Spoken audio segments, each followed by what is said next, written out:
Microphone? Yeah. You'll pick up a whisper. So.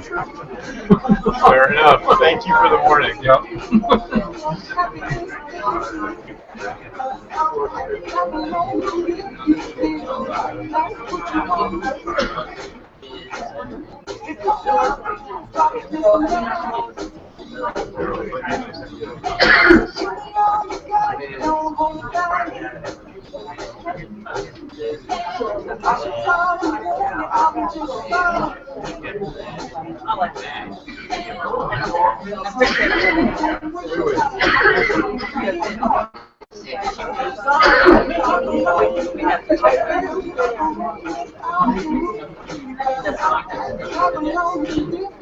Hi, Kelly. I'm doing well, thank you.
Welcome, everybody. We're going to go ahead and get started here.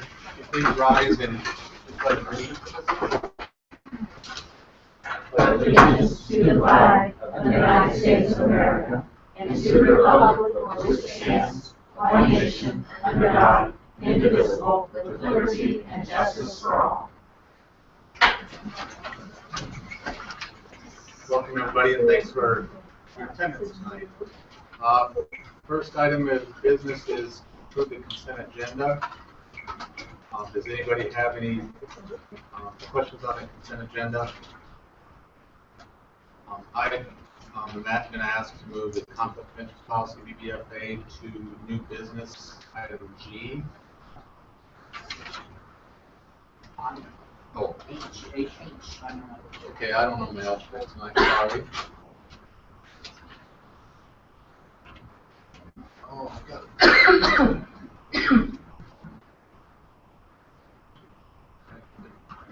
You're looking at the one that was copied? Yes. Okay, yeah. Okay, so sorry about that. It'll be item H. You do know.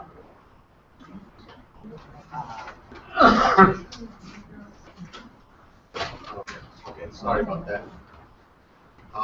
Does anybody besides that have anything on consent agenda? Go ahead. Go ahead. Is that the Chichester Foundation? Yeah, I was looking at this. No, that's a separate one. Yes, I know that was that was. We can't really hear you. We can't hear anything. Okay, thank you for letting us know that. Are they on? Are we on? No. We're trying to check. It's on. You mean?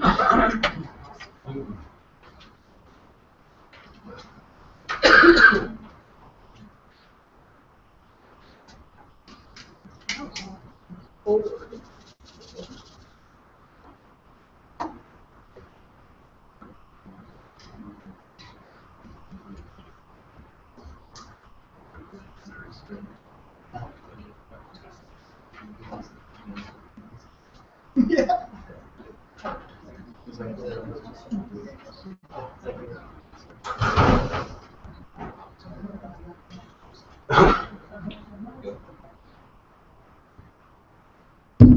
There we go. Yeah. All right.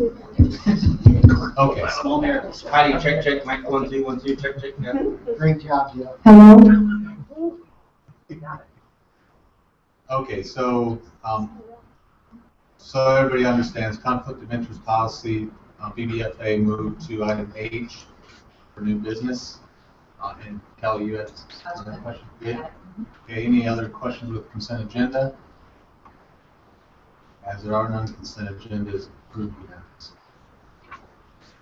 At this time, any public comments, recognition, correspondence? Yes, I would like to ask April Williams and Terry Combs to come forward and help me with some of these presentations this evening.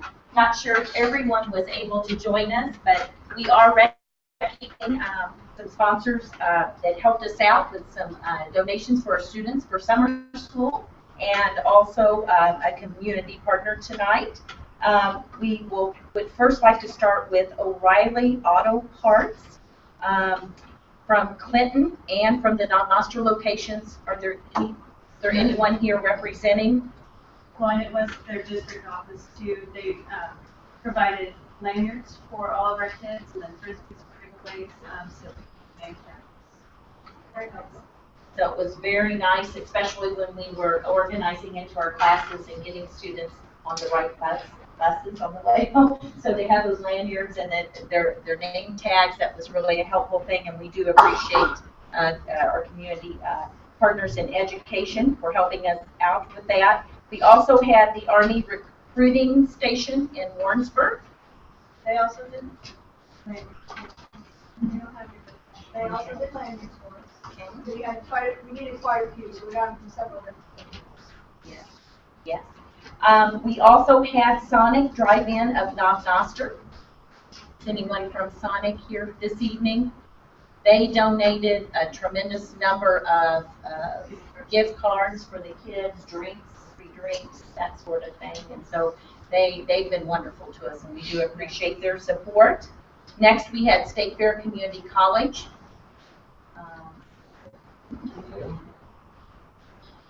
And State Fair Community College, they also gave us a few lanyards, as we said, between the two buildings, we needed quite a few, almost 800 lanyards.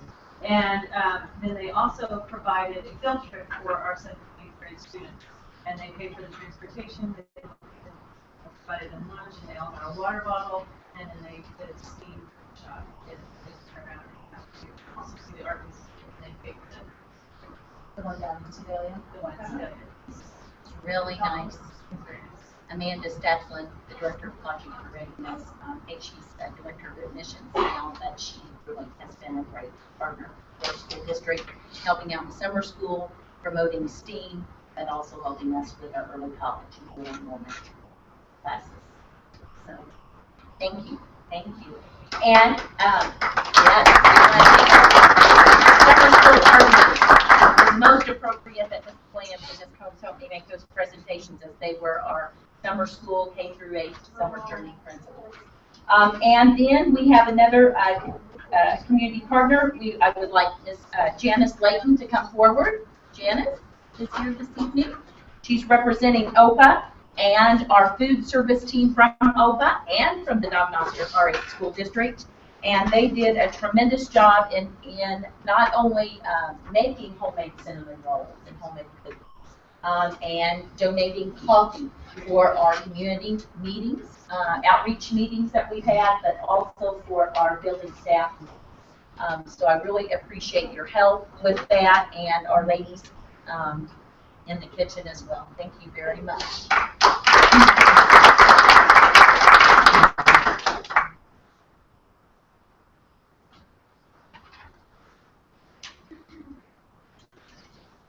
Okay, next item then will be reports, the superintendent report. Thank you, Mr. Fifth. Well, I wanted to share with you, and Dr. Miller, Nate, just for a moment. It's up already. Perfect. Thank you, Mr. Davis. Wanted to share with you just an update, trying to keep our team abreast and community abreast of where we're at. August revenues received totaled $1,553,945.48. August expenditures totaled $1,689,895.44. We know this is a negative difference of $135,949.96. This was anticipated as we were ordering school supplies to start up the school year. So we ordered for our classrooms and programs for the year. We also, this accounts for the money that we spent for our new ELA series, K through 12, those monies. So although we call them August expenditures, many of these things were ordered in June, July, and in August. So I wanted our board to be aware of that. That's typical with previous years as well, the trend. And I want you to know that the percentage of our budget that we've expended so far year to date is 9.8%. So we're doing very, very well. Are there any questions regarding that? We'll look at our bills later and revenues later. On our construction update, the construction completion is anticipated around the middle of September. We just did the punch list this week. That was very exciting. It's really starting to become a reality that we're almost finished. We're on the downhill part of the project here, almost to completion. And Mike Smith, our construction manager of Decepticon Industries, will present construction manager's overview addressing resolved issues and during our new business section. We are planning to have open houses in conjunction with community outreach focus meetings, hoping if we put those together, have good attendance, and those will be scheduled this fall. In the area of community outreach, I'm very proud to announce that we are establishing a special tradition in the Noster R8 School District, in which each school building will nominate, celebrate, and honor a partner in education recipient. Honorees will be asked to serve as the grand marshals for the homecoming parade. They will be served a delicious dinner prior to the kickoff of the homecoming game and will participate in a special recognition ceremony in pregame festivities. I would like to congratulate the inaugural recipients for 2014. Noster Elementary, partner being recognized this year is Bethel Baptist Church. Whiteman Elementary is recognizing Miss Diane Munley. Congratulations. Now, Noster Middle School is recognizing Jerry and Carolyn Akins, and Noster High School is recognizing Miss Wendy Bazania. We are looking forward to a very special homecoming celebration and looking forward to kicking off this new tradition. So many partners in education that we could recognize, but we're wanting to spotlight and honor and focus and celebrate the recipients of the inaugural class. In Mission 2020 and continued outreach, we have held 4 building coffee with the superintendent meetings and 2 community outreach meetings with the superintendent. They were all held the past 2 weeks to highlight district and superintendent goals, as well as to introduce the concept of Mission 2020.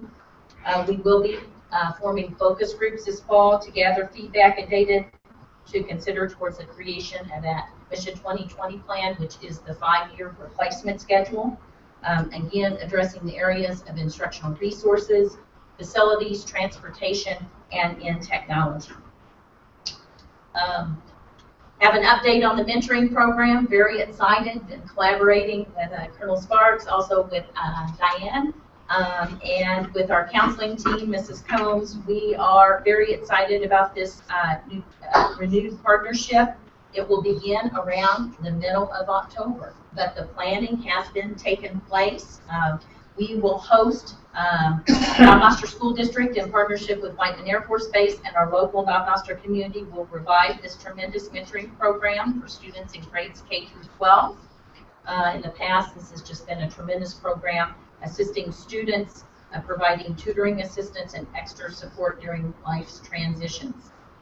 Anyone that's interested in becoming a mentor should plan to attend our training session. It will be held on Friday, October the 3rd from 9 to 11.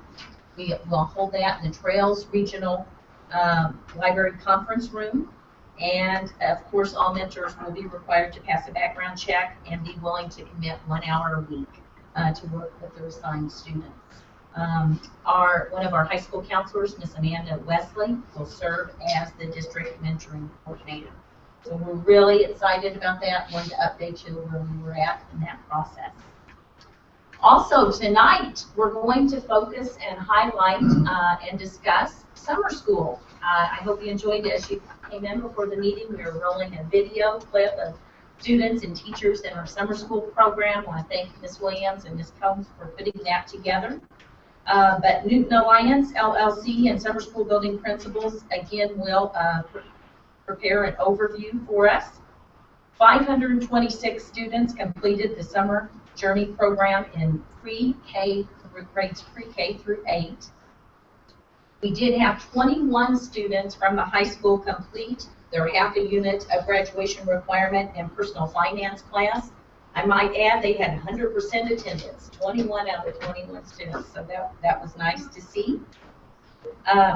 I do want you to know that 82% of our summer journey students earned an attendance incentive award. They received gift cards, which was, I know, a great motivator for them to come.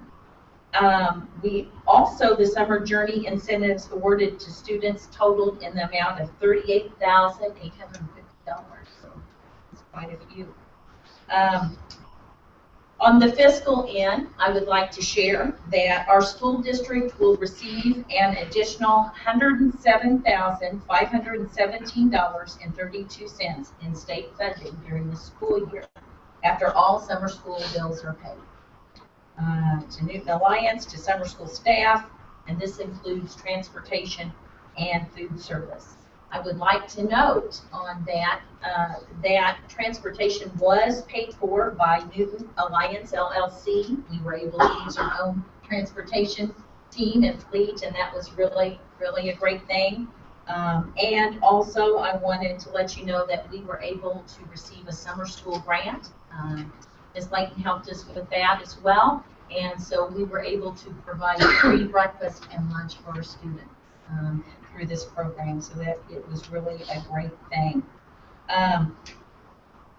Also, Newton Alliance did pay for half of our nursing staff professionals on staff for summer school. So as we can see, we will receive some money in state funding, generate some additional funding, which is nice. Also, additional federal funding will be received over the next year's due to increased ADA numbers due to summer school. So how we receive our financial aid is 3 years out. So it's kind of interesting what we do right now this school year. 3 years from now, we will reap the benefit of the summer school ADA. So I just wanted to note that. Also, just to share a little bit, we did, during summer school, we provided 6,034 breakfasts to students at Noster Elementary, Whiteman Elementary, and the high school. We did have middle school students stationed at the at K&E. We provided 9,070 lunches to individuals in summer school, along with we had some adult lunches and breakfasts as well. I think 104 of those all together. And I'd like to thank Mr. Gary Galloway, because he provided the transportation of our food, because we were having kitchen work done at Whiteman Elementary. So we prepared everything at Noster Elementary.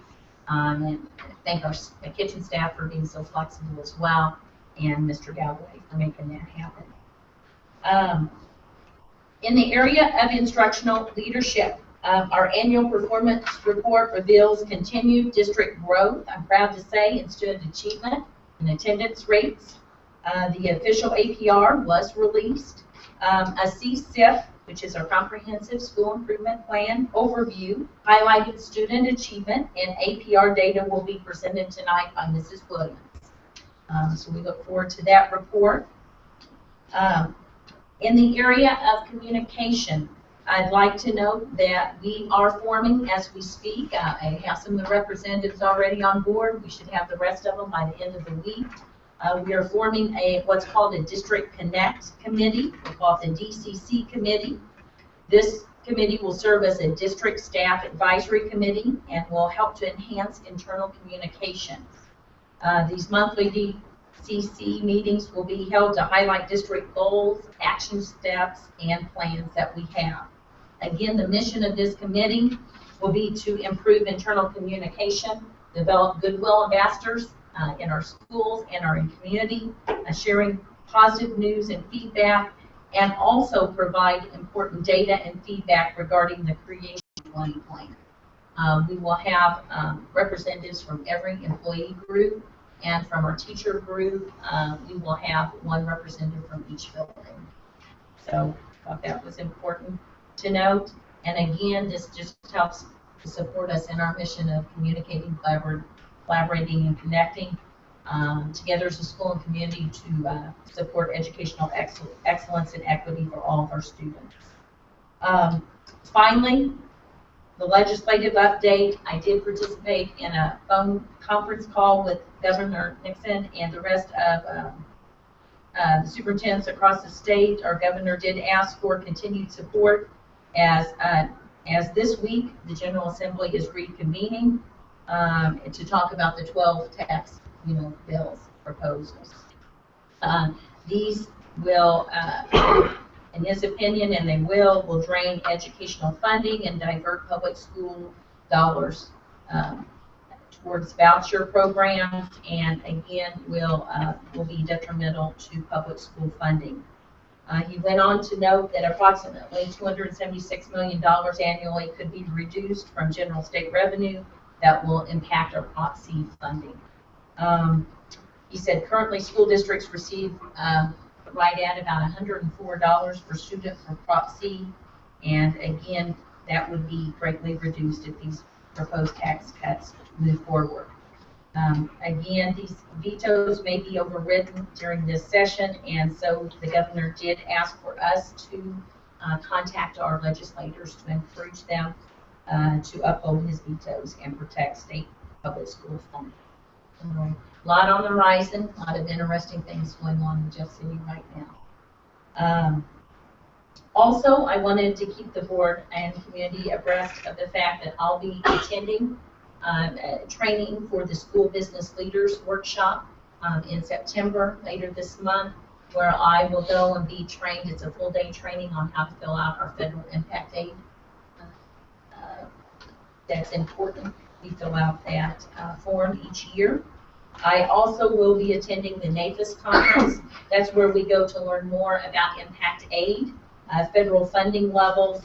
We learn about the continuing resolutions that are in existence and the possibilities of continuing resolutions. And we will visit our legislators on Capitol Hill to advocate for federal impact monies. Again, we anticipate right now that federal impact aid monies will remain what they are, what we got last year. We anticipate we'll receive this fiscal year. That 2015-16 could be a different outcome, as we're not sure what will happen. Whether they pass another continuing resolution or as it will expire. So a lot on the horizon. Does anyone have any questions about my report? I know there was a lot in it this evening. I don't know if this is cover this on the new business, but the summer school, Yes, it was a program. How much did the program cost? we are going to cover. Yeah, we have those numbers that will be shared tonight. Yes, thanks. Good question. Okay, then time for MSBA.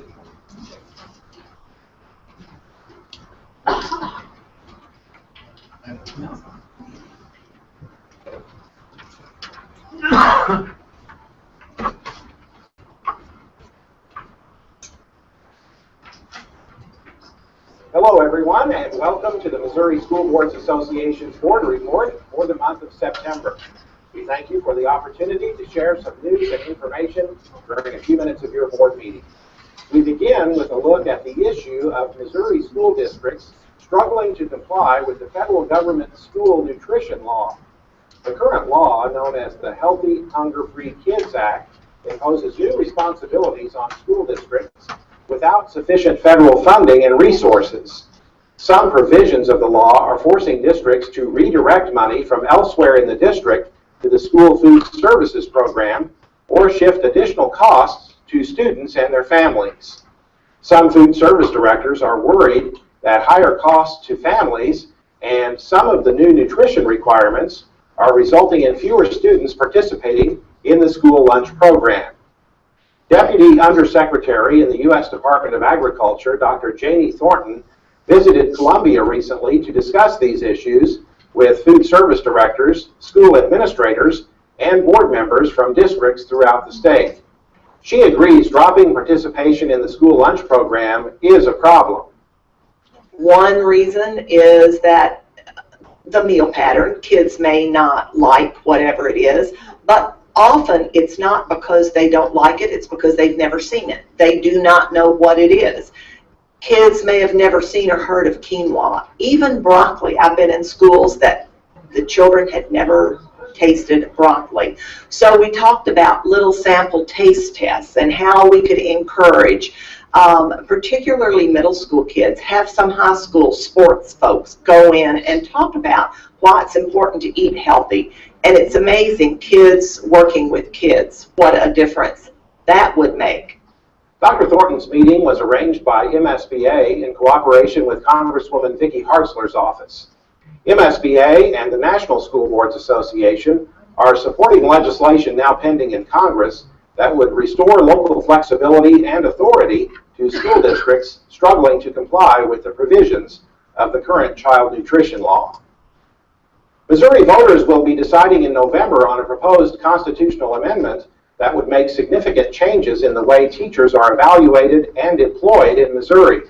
The measure is known as Amendment 3 and is being supported by organizations funded by billionaire Rex Sinquefield. The proposal is a state mandate that shifts local control away from parents, teachers, administrators, and school boards. The proposal requires districts to adopt and implement a new evaluation system for certified employees that must use student performance data as a factor in determining compensation. MSBA staff attorney Scott Summers says the measure may very well prevent school boards from hiring, promoting, compensating, or dismissing teachers for violating board policy. The current tenure law allows for termination of a tenured teacher for failure to follow board policy. If you notice, in the new law, that's not there. We think that insubordination under the new law would encompass that failure to follow board policy. However, we're not really sure. MSBA and many other education groups in the state strongly oppose Amendment 3. It will appear on the November 4th ballot. After nearly a decade of scoring at 21.6, Missouri graduates have raised their ACT composite score to 21.8, well above the national average of 21. Composite scores in each of the 4 ACT subject areas have increased over the past 5 years. Beginning in the school year, a one-time administration of the ACT exam will be given to every Missouri 11th grader. The exam will be offered at no charge to the students and their families. Be sure to attend the MSBA Fall Regional Meeting in your area. The meetings will be held throughout late October and early November. This year's fall meetings will feature presentations from school districts in your area of the state, sharing ways they communicate with legislators or promote their school districts in their communities. Check the MSBA website for the date and location of the Fall Regional Meeting near you. The 2014-15 MSBA School Personnel Information Survey is now open. This survey collects information on the wages, salaries, and benefits of teachers and other school employees to help boards and administrators make fully informed personnel decisions. Last year, more than 380 school districts completed the survey. Make sure your district's information is included.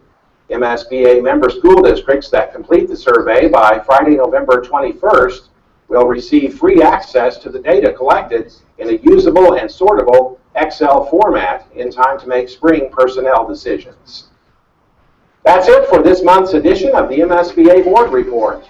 Thanks for allowing us to have some time at your board meeting, and so long from Columbia.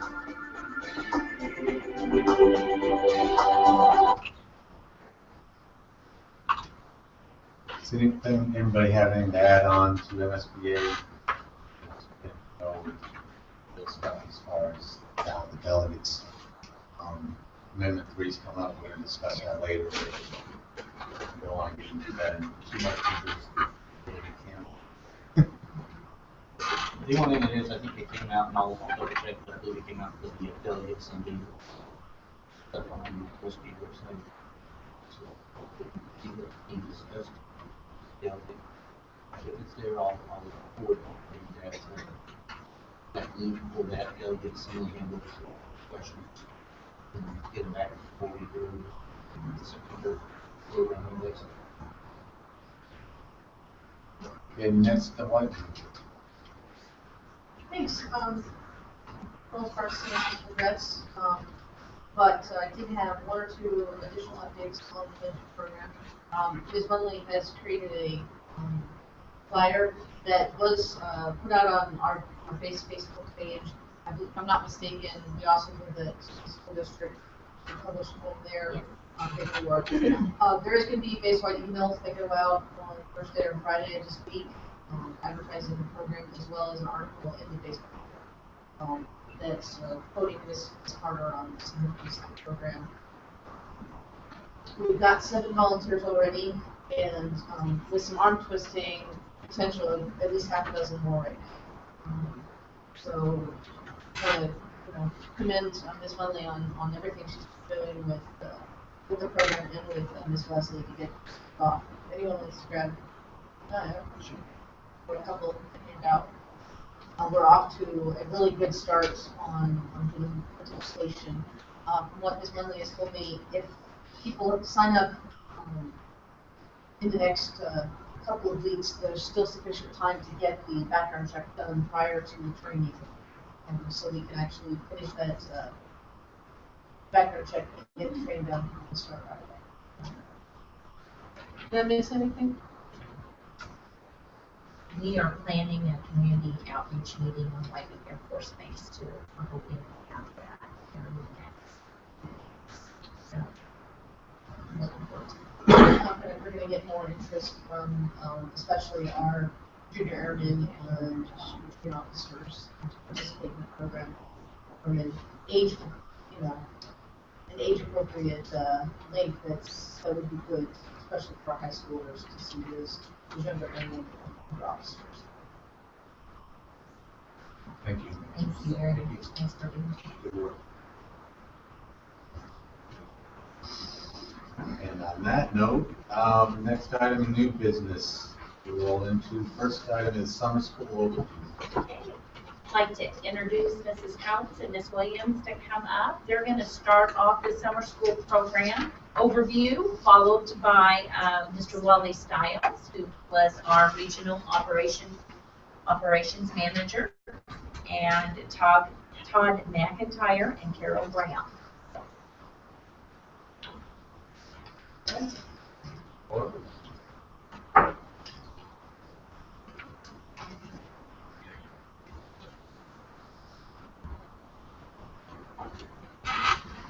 Okay, well, we did have summer school this summer, and it really was a pre-K-9 program because we had about 5 of our students who were in the 8th grade who elected to come with us, and technically they would have been 9th graders. So we had a pre-K-9. In this building, it was pre-K-9 because those kindergartens coming in really were preschoolers. They were 4 years old or just barely 5 years old coming in, and it was their first experience in kindergarten.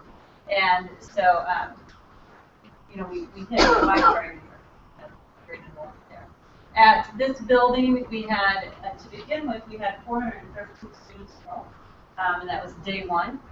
We finished with 311, and it's broken down for you so you kind of look where the grade levels fell.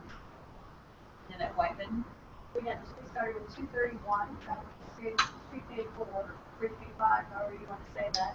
We ended with 215. So our middle school is the her numbers, although in that particular building. and so that gives our average attendance rate of about 82% for our finishers, pre-K9.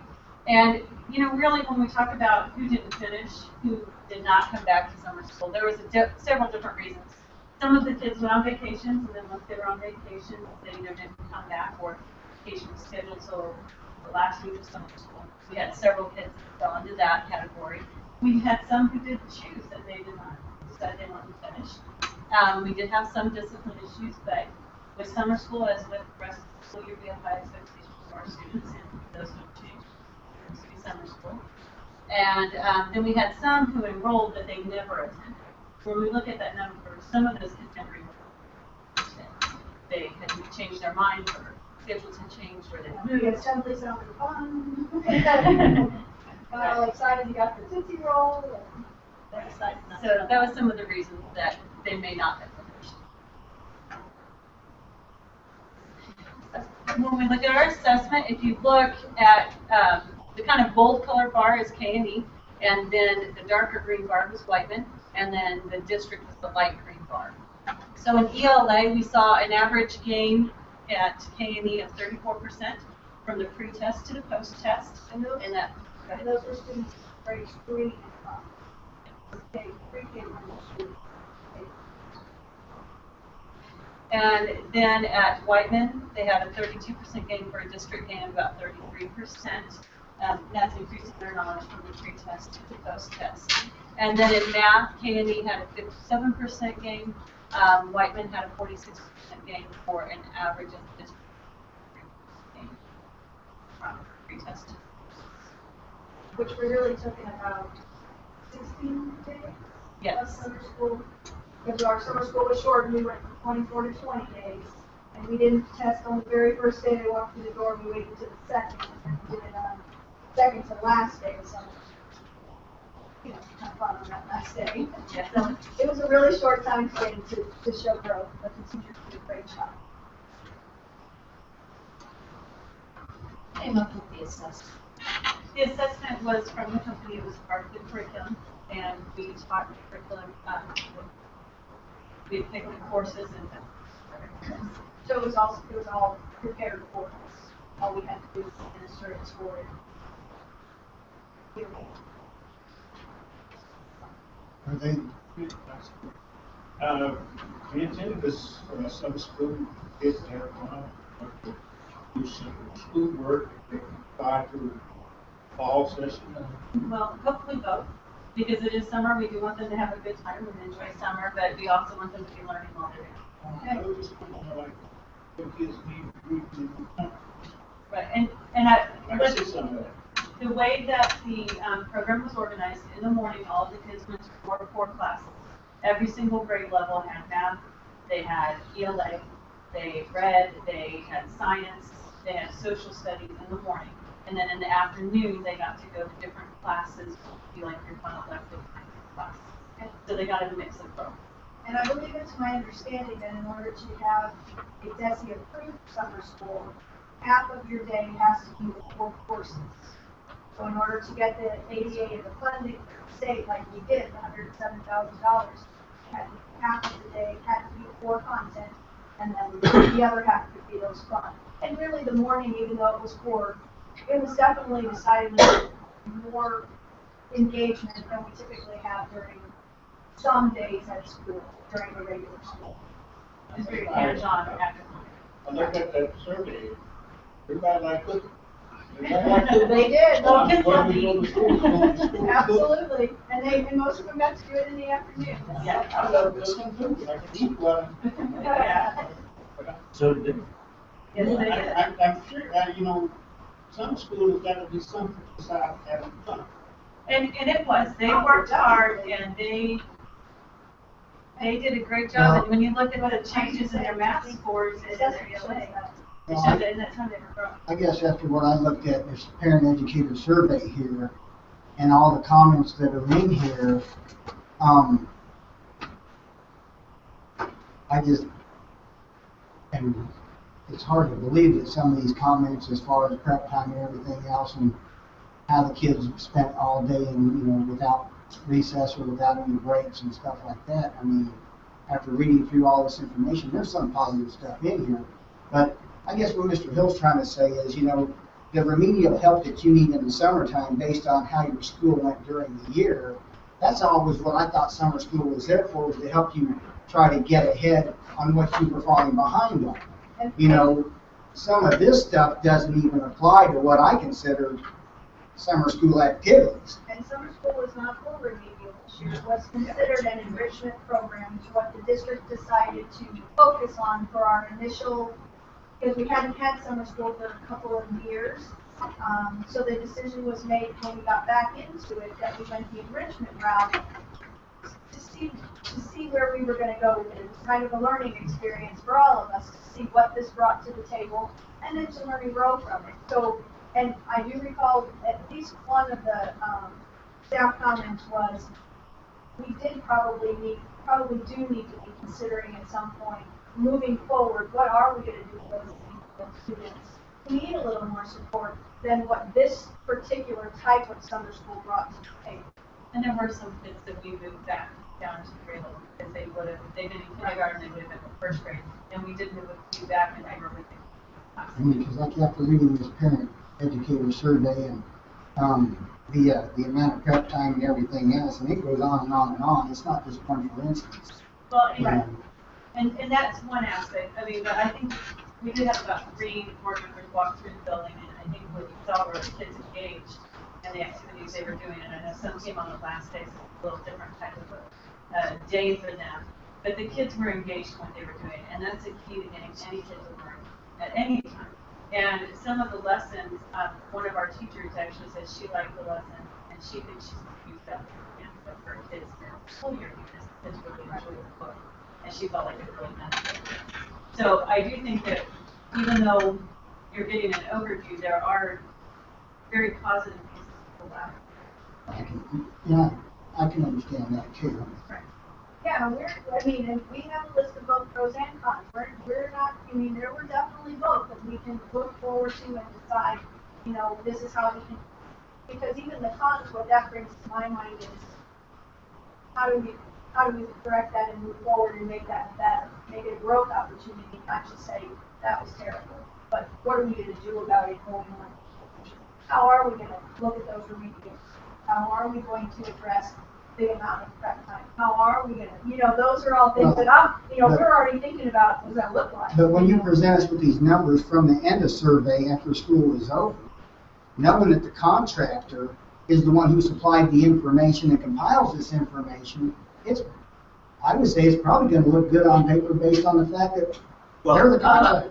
And honestly, the way that we take out the data is that we type it in a spreadsheet, I type all of the pre-test scores in and the post-test scores in myself. Yeah, we scored the tests and provided them the information, and the surveys, even though the data that they'll be presenting on, or that compiled is staff survey data, but April and I both did a kind of a roundtable discussion that you'll see pictures of, where we brought our own staff in and had our own conversations about what was good, what needed to be improved, how could we make it better. So we have that data as well. So when we're saying this $107,000 money that we made, if we give the teachers more prep time, for example, sometimes they have some here, prep time, they would have a chance to go to the bathroom, et cetera, et cetera. Classroom size was too big. And looking at it from the teacher's point of view, we really didn't make $107,000 because when you extend that, if you would have given them more prep time, or you would have given them bathroom breaks, or whatever. No, we did give them bathroom They breaks. did have bathroom breaks, and everyone had an opportunity to go to the restroom. What was the overall cost of summer school, including transportation? They're gonna share that when they. Share that. And in my perspective, we did make that, the way I look at that number is, we would need to just, as we move forward, look at, since now we know about how much money we can generate, then we can better prepare and plan for, well, if we did want to pay our teachers for more prep time, what does that mean to the overall budget, and what do we want to live with? If we want to bring in more money and pay our teachers for more prep time, we need to do a couple of things. We need to increase the number of students who come to summer school. We need to be able to increase the number of days that we have summer school. There's lots of conversations, so to me, it's about seeing what's out there and then enabling some of the things that we know we can manipulate to see what we can all live with as a school board and as a teaching community about how much money do we want, kind of thing, and be fair to everybody. And as far as Beth says, we've learned a lot about scheduling. Absolutely. We learned which groups, which grade level of kids are going to stay, and they're going to be 100%. And you know that once you get to that point, you need another teacher because they are staying. Yes. Because the company will talk to you about the number of kids that they anticipate completing, and we actually are above or right at the top of that range. And so there's some anticipation that you don't want to go down too low because you don't want all the kids in that particular class to find it. Yeah, we did learn a lot about that as well, about how to prep and prepare for teachers according to class size and how many to hire going into the conversation and what changes could be made pretty quickly into the conversation, like total retrospect, of course, looking back is 2020, but I would have taken one of my 4 or 5 teachers who was teaching 4th and 5th grade almost immediately and moved them down and let the higher grades have more students as opposed to the 2nd, 3rd, which ended up being pretty heavy for my particular building. So, but of course I didn't know that, but I know it now, so those are things to definitely prepare for and be better prepared for. I think the best thing that's coming out of all this, feedback is great. And I think we got to look at the fact that the feedback that we're getting from the teachers, from the parents, from the kids, is how we're going to grow. And if we look at the feedback as always being negative, then it's not going to do us any good. It's not going to get rid of the program because of negative feedback to it. But let's look at how we're going to improve that. And I think that's exactly what we haven't done this in a while. Chose kind of a different route. That's okay. There's nothing wrong with it. If we decide that that's not really the route we want to go, then we can go a different route. But at least this provides us some information, baseline things that we haven't had it for 2 years. Right? So now that you got kids coming back. I think it might have been, I thought too, but I'm really thinking it might be. So you got kids coming back to it, probably anticipating the full days. I know teachers from us, probably were anticipating not have to do as much planning as they ended up having to do. And now that we know that, we can adjust. We can make those allowances maybe next year if we go through and say, okay, you know what, let's give you some additional plan time and or money to plan, to compensate you for your time. But I think the only way we know these things is we have to do it. And now that we did it, we can see those things, and this is how we move forward. We tend so much to look at these negative things and look at it the wrong outlook. I think we should just see as how do we use things, right? How do we grow? How do we move forward? And I think that's really important. So, well, I guess part of what I'm trying to say is summer school is great, but the contractor part, I don't quite understand that. Having to get a contractor involved in providing summer school.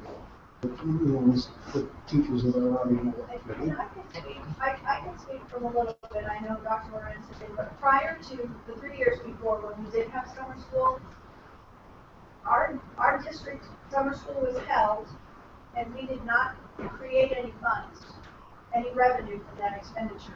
That took us into the hole. We incurred expenses because we put on summer school.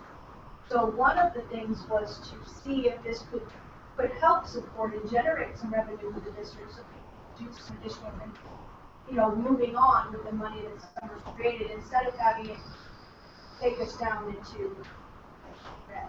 And the other thing to consider is that we really were thinking this wouldn't be one more thing on our teacher's plate, but now you're going to do summer school, now you're going to very would benefit them by. And so, we were looking at it from what were the greatest benefits, what would help us out. And again, it was kind of like let's see what's out there, let's go try it and see what happens. We had never done that before, so it was a new experience. And I mean, obviously we know there were cons, but there were definite pros. Materials, the resources, the ideas, getting that many kids in summer school one summer was unbelievable, because in the past at Whiteman there could have been only less than 100 kids show up in summer school. It's all that out of the 350 kids. I mean, we had the 321, 31 kids or whatever it was. There's only 400 kids that go to school there. I mean, I'd show up for $100 gift card too. absolutely. And the incentives were a big to do. And it goes back to that motivation piece too. I mean, ultimately, our goal was not to give our students permission to forget in the summertime, to keep the learning flowing. And yes, to make learning fun and to address the core areas, but also to go in the afternoons with more of an interdisciplinary, STEAM-focused approach. And we accomplished that. Our kids were very excited about the rocketry. They were building robots, they were roller coasters, they were doing some really cool science lab experiments. So there was a lot of excitement, a lot of motivation to want to be there. The incentives did help, I will agree with you, but our ultimate goal was to get more kids learning in the summertime and to really illustrate that learning can be fun during the summertime, because we're competing with, downtime, that's swimming pool time, that's, video games, whatever it may be. So, we have been very reflective throughout this process. We have asked for our staff input. We are very good about making our delta and, our pluses and delta charts, and then offering suggestions. That's in the board packet that you can look at as well. And we were very good to provide teacher assistance, aides, so that teachers could have restroom breaks. Sometimes they just needed a break for, just a 5-minute break. They were provided that. I think another variable that was difficult is we had all those snow days. And so, we had to turn around, finish one day, and then Monday we started summer school. So that was a great disadvantage that we talked about. It would have been nice to have a little more prep time beforehand, just to mentally and physically prepare for summer school. We did build in 2 hours of some at the end of summer school, give our teachers time to kind of wrap up to, summer school, and meet some of the, just preparation, closing up the school year type things. Our teachers are now able to use these resources stayed with us. Now, the curriculum and the lesson plans didn't, but the ideas we generated remain, and also the resources and supplies. I can't tell you how many, probably thousands of dollars worth of supplies that we received through this partnership. It's supplies we couldn't have bought otherwise. So that was one of the incentives of going with the company, as well as taking some of that lesson writing, and curriculum writing off our teachers, because we had a big year last year. And the other thing with materials is the company, they delivered hundreds of boxes to our building. And as we were in rows of the whole thing, we were supposed to have curriculum. Each teacher had their curriculum. They were teaching it in all their boxes. For example, we added a first grade teacher on the second day of summer school. She started the third day. And I simply called the company and said, hey, I need another first grade curriculum. He said, oh, you have one over at A&E. Go get it. So she was up and running. I hired her on Tuesday. She started teaching on Wednesday. Probably wouldn't have happened so smoothly if we hadn't had that curriculum and that box of materials at our fingertips. So, there were some definite perks, things that we probably wouldn't have been able to just do like that had we not gone with that. And the other thing we have to say is this really did appeal to all learners. And if we just had a repeal, if we don't reach all learners, and this program will reach all of our kids equals. But I just have to say, and I know that the Stone feels the same way, we had an amazing staff. Our aides, our cooks, our teachers were just absolutely amazing. That's for us to the challenge, the bus drivers, and it just did a phenomenal job and really came together as a team, which was fabulous. They were good. Yes, they did. And we've kind of already talked about the surveys and really the pro-con list as we go through. So we'll just kind of share with you what we feel like our next steps would be then. And you'll click a couple to the left. That's just a picture of what we do with our staff, and we type those out for you in the pro-con list that was sent. Thanks. We really feel like we still need to sit down and meet with our teachers who taught summer school. Now they've had some time to digest and think of some different thoughts and kind of see how they are feeling and what they think about the program and what they would recommend. We want to review those parent and staff surveys as a team to make recommendations for the upcoming summer and what we believe should be a summer school program for us. And then we'll want to decide, is this format effective for our district, or is there another format? And so those are really our next steps forward.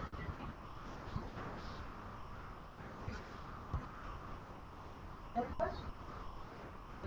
Yes, we're ready for, thank you. Very much. Thank you. I'd like to welcome Wally and Todd and Carol to share. My name's Wally Stiles. I was your regional operations manager, which then I worked with April and Terry and Chris's program. I've done this for 12 years across the city in various schools. So working with Noster and the original program was scheduled to be 24 days, but of course you know the weather is core courses in the morning, reading, math, science, language arts, fun classes, but also academic oriented in the afternoon, not just phys ed, but lots of engineering classes, cooking classes. There's a lot of math. There was, and you took all our rocks. So lots of fun activities. I conducted assemblies in all your buildings, so students get excited about the program. We sent home a detailed packet, each student take home. And when materials arrived, when Terry said there were hundreds of boxes, actually at Whiteman there was 159 boxes, and at Knoxville there were 203 boxes. And these were shoe boxes. There were some of them extremely large, lots of supplies. But all of the supplies you need to do a summer school program were not in those boxes. So I gave each of the principals several $300 Visa cards to purchase additional supplies that teachers need to make the program versus work. So that's part of our budget too. Daily incentives for the students. They got daily prizes. I want to commend April and Terry. Did a great job. They had $3,000 to spend on giving out daily prizes. Some of my schools, they'll buy a $25 Walmart card, and then they give out one of those a day. They bought lots of small prizes, which was great because a lot of kids got a prize. And I think they'll attest that having multiple winners was an incentive to continue to run the program. But not only did they get a daily prize, they got we gave free grand prizes with mini iPads. And as Christy, $100 for perfect attendance, or 75 was just no more than 1 day, $50 just for 2 days. We can't teach kids to learn if they're not here. We encourage them to come. Those are great incentives. 82% of your kids receive a gift card of that nature. Our budget was initially set for 24 days. It was adjusted to 20. With 20, we anticipated about a net surplus of $10,000. This was based on 450 average attendance. You ended up with 506, and that's additional expenditure. So the larger program, developed a certain space, and it had to go 24 days.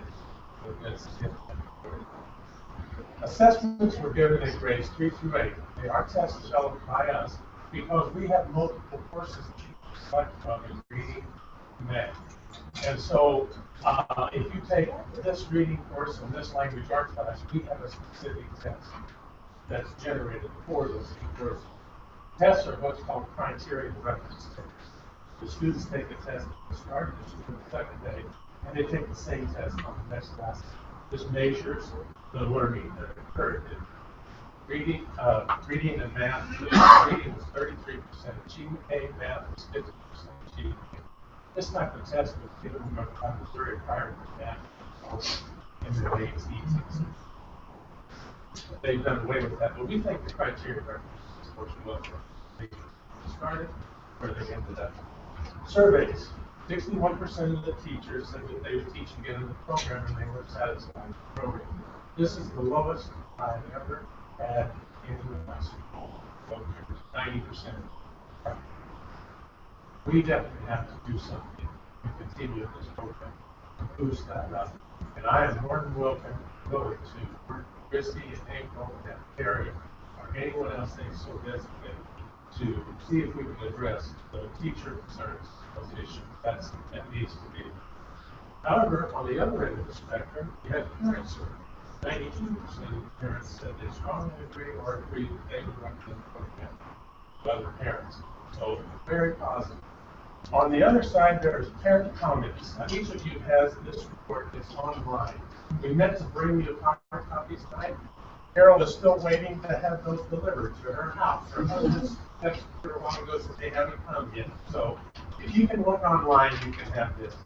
These comments here, I typed each and every one of these from the surveys that were generated. And you'll notice that on teacher comments, not all are negative, and you'll notice the parent comments, not all are positive. There's a mixture through there, and this is how our surveys were treated. I do want to mention one other thing about the surveys, and that is, I was surprised you had one of the higher transportation approvals of any school district I've ever had. And that's usually very difficult. Getting a summer school transportation routes arranged and worked out, and it sometimes takes a week to get all that, because it's different routing. And yours were very, very high. So, commendations on that. I'd like to have Todd McIntyre come up and talk to you a little bit about proposed changes to the program. Good evening. Thank you for the time. I'll be very brief. Appreciate you, your thoughtful analysis of the summer school program and your questions. We're really thrilled to have the opportunity to work on service last year and look forward to continuing to add value. You don't have to pick a contractor to do this. We know that. We know that you have other options. The only reason you really would is if we can offer you something that makes it more convenient or gives you more value than doing the program your own or using another partner. And I just want to highlight a few things that we're committed to doing in the future. Catapult Learning is a parent company of Youth Alliance, and we just, in last December, actually bought Youth Alliance from a previous owner, Edison Learning. And Catapult is committed to investing a lot of additional resources into the Summer Journey program because we believe that it's a great program and we have a lot of opportunities to make it better, to improve our satisfaction rates, to get districts to come back and to add additional visitors. So I just want to highlight 4 quick things that will be included next year in the program at the same basic cost structure.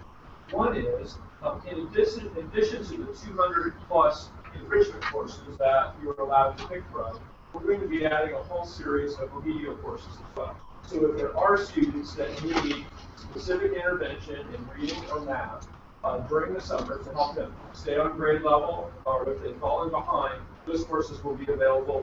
Catapult had those in its catalog, and we're going to move those over into the Summer Journey catalog at no additional cost. We're just increasing the number of courses, and we're excited about that. So you can have both enrichment and remedial programs sort of running simultaneously. We're also going to be, for the first time, making a full range of courses, an additional 150 plus courses available for high school students. In the past, the program has really been focused more K through 8. There are some high school options, but it's really been focused K through 8. And because Catapult Learning had its own set of high school virtual courses, we're going to be making those available. Those could be used for credit recovery, students that have failed the class and need to make one up. They also could be used for enrichment if a student wants to take a course that maybe isn't offered in your school. These would be done either on-site or off-site using the virtual learning model. And we're going to make those available again at the same basic structure. We're also refreshing our catalog. A lot of our courses have been around for a while, and they just needed to be updated. They needed to be refreshed, make sure that the standards are appropriate and that sort of thing. And we're committing to do that over a 2 to 3 year cycle. It looks like we're going to get somewhere between 30 and 40% of the courses updated before they're distributed this coming summer. And then lastly, we're excited for the first time to be offering a blended learning technology-rich component to the program. This will also be included. It's called Stride Academy. And what it is it's a web-based set of tools that allows students to get extra practice in reading, math, science, and social studies. They are able to do little lessons online, take some questions, do some learning. It's all built so that it adapts to where the student is. So if the student is behind and needs some extra practice in an area, we'll give them those kinds of lessons. Or if they're more advanced and they finish the regular summer school curriculum, needs more advanced kind of work for gifted students or students accelerated, it will do that. And it works on any technology, a Mac or iPads or PCs, anything. And it's all based on kind of a reward system. So the students, it's got a great graphic interface. And the students complete the lessons, they get badges and they get rewards, and gives them opportunities to do fun activities. And we think it's going to fit very nice as an extra activity for teachers to use when students complete their activities or to use the stations, rotations, and that sort of thing. And we had not really been as technology rich as we'd like to be, so we're going to be including that as part of the package going forward. So those are, I just wanted that we recognize that you don't have to use a contractor for the summer program, and we appreciate that you gave us this last year. Look forward to hopefully working with you in the future, and we just want to commit to listening, making the adjustments that you need to make it work for all the stakeholders, and also to making sure that you're getting more every year. Can you speak specifically to the Stride real quick? The last part you were talking about, is that specifically just for in class, or is that something where kids can be used out of class? All the students will get a user ID, and they'll be able to use that outside of class. Thank you. Thank you for your time. Thank you. Any questions? Jill, Mrs. Davis had some questions about the financial piece of it. Could you highlight that? This is in the pack. This is the data. Program, about $507,000. The average daily attendance. Our bill is $277,000. Your gain after state and our bill is $200,000. $30,000. And after your salaries are also figured in there, so when you deduct the salaries, you had a surplus of $107,000. That is not including transportation, because that was, they have to pay themselves. So you sent us, I don't know what you sent us, how much the bill was. Do you know? How much? $29,000. So that's another expense the district would incur on their own that we think that to get kids. All in all, we're looking at about 137,000 in gate. Well, no, that's including that, so I took all that out, and so it truly is 107,000 that we talked about earlier. And, you know, the way I frame that too is, and we have multiple options, but the fact that we earned $107,000, you know, look at that, that's a couple teaching positions, you know, as we're looking at moving forward and ahead to, you know, that could possibly be funded, that's maybe 4.5, you know, support staff positions, so that's value added. Plus, we don't know how that's gonna impact us 3 years from now, that's gonna our ADA from our federal impact aid application that we submit in January. So there'll be some more money coming in. But that's what we cleared after all it's been. So the incentives, the incentives come strictly from your company, they don't come out of? Yes. Yes, we mail it to the student. It's out of our. And all The the daily prizes, the grand prizes, and also. And we have security cards. And how many schools are you in the state of Missouri right now? Carol, how many Approximately, are just in the state of approximately. Missouri? 25 districts. 68 schools, I think. I'm in 19,000. So if you, since this is our first year, and I know you probably had some multiple years of doing that, does the average go up every year, or is it just steady, or is there a pattern that you've noticed? Now, are you talking about what? In schools that have done it year after year after year. Well, McDonald County was the very first 2001, so was our program, K-8. We had schools come and go, and that's because we have superintendents now. The new superintendent comes in and wants to do their own program. Or we, so it's just fair. We have some that have been with us for years and years and years. Northwest School District over by St. Louis, along Bell County, as I said. In general, we find that enrollment will increase over time because word sort of gets out, and as you can see, very high parent satisfaction. We also have a chance to work out some of the kinks. Our pattern is to get the lowest satisfaction rate from teachers in the first year, because there are these issues. And you've seen those, staff has identified those, and we've reflected on those as well. And we get an opportunity to work some of those things out. So in general, the program gets better and we get higher levels of participation.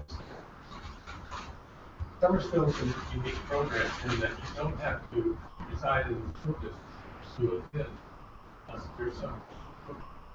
And so, how do you grow a program? Well, we got a pretty good amount of your students that did show up for the program, but they're neighboring schools that we can advertise in. I know in Salem, they grew from 4 K-8s to the program. And other schools, it's Lockwood is one of my schools. They draw from several different school districts. They send their students, smaller schools that don't have their own program, to the summer journey program. So that's another area that you can tap into down the road. We didn't really work hard at getting students from other schools because we were kind of worried we had enough teachers. So then my question would be is if you bring other school districts in, other teachers as from that school district, or would you try?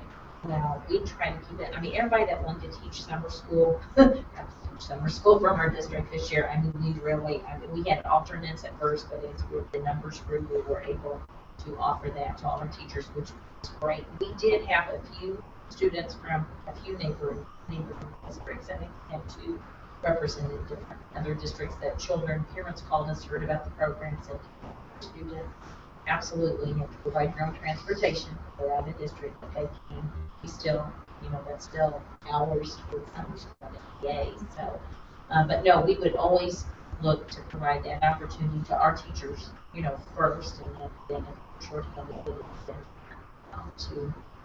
As a matter of fact, Lockwood schools recruit students from Greenwood School District. They send the bus over because we're paying the tab. So they get 30 or 40 kids come to Lockwood Summer Program. In answer to one of your questions too, about teachers, we always try to get local teachers. And so I don't know of any time we've ever hired someone who's out of. Doesn't mean it couldn't be done, but we try. So if kids want to one school district because of today's society, and then they spend the rest of the summer with another, you know, dad or whatever, did they split that between the two schools? We did have that, actually. Yeah, yeah, we had some parents call and say, you know, I'm going to have my child for the summer, can they enroll in school here?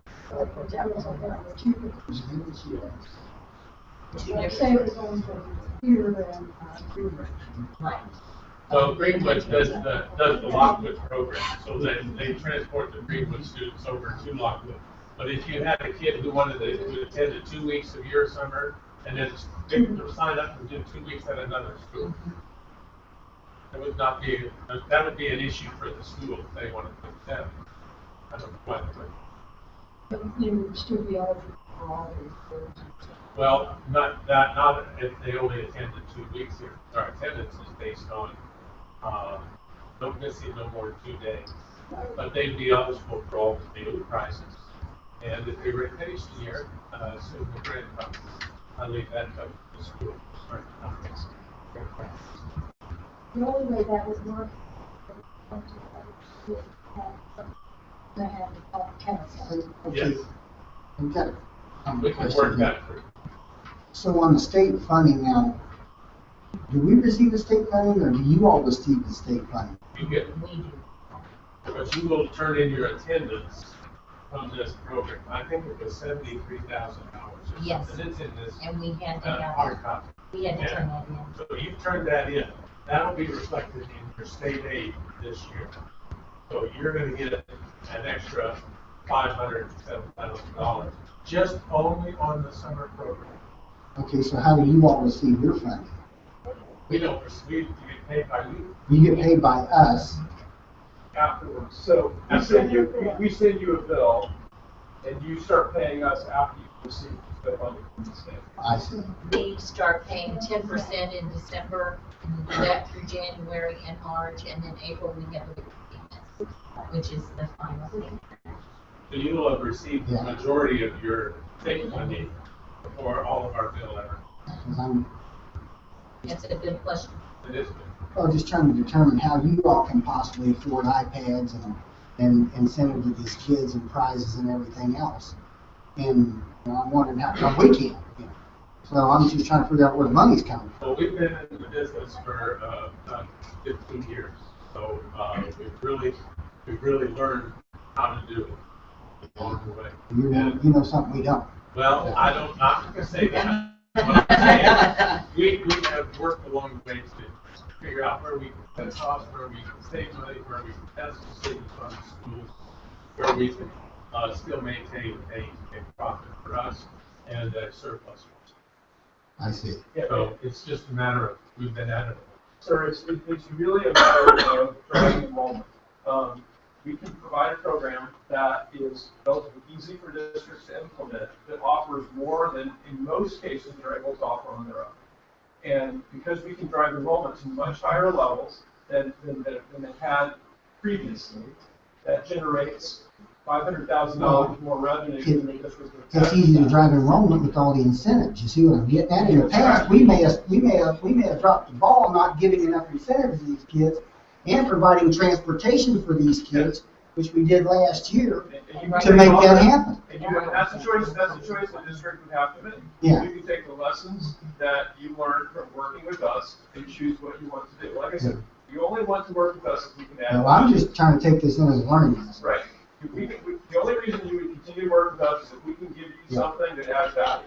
We'll take burden off of you, but we'll give you something to be harder for you to duplicate, right? And so our goal is every year to bring something more to the table. You know, so you want to continue working. That's really what it's about. I'm not trying to pick on the contractor or you folks, I'm just trying to understand. Yeah, no, but your thinking is exactly right. There's no reason that a district that had the wherewithal and the staff and the time could put together a package which is very similar and try to generate the same sorts of program. It's just that most districts just don't have that because you got your hands full, right? Yeah. And so that's why there's a benefit from using it. Even on the question on the out of district students and out of district teachers, I mean, we still, don't understand how we go about paying somebody else from another district, paying kids that attend summer school in our particular district out of basically our pockets. Well, we get paid on the ADA for those kids. So if they're not our kids, but they come to our summer school, we get paid by the state. So that's what the contractor is the one that's going to provide the incentive still. So it makes sense for them because we're increasing our numbers for them to get an incentive. I mean, if that's right. Okay. Any other questions? Thank you very much for your time and your explanation. Thank you. Okay, next item is construction update, change orders. Mike? Pretty short meeting. Pretty short for you. Basically, we are. Everything we did on Monday turned out to go well. Mostly, what went like our cleaning gear, consulting on project, there wasn't anything significant. We're marching right along on that. We'll probably have that run slip done by the next week. Then middle school or office, we just turn that point, and then we'll have to be come in and take a feel on what the we didn't want to do that. They didn't want it. I understand. They want to be able to look out before while I'm still being used as an office. So as soon as we get them out of there, then we can put in the field take on there. About the end of it. One thing did come up since I was at work that I found out about, and that's out of the lights, mechanical lights out of white. If we had, they've been on order for a long time in factory and stuff, and they had to be the very last thing that goes in, so it happened with concern. I did find out yesterday that they have some time. Should be, I think we're still going to have them all in like the month, but I don't know, some component or some China or something, whatever excuse they were. But anyway, we don't have lights. So that will be something.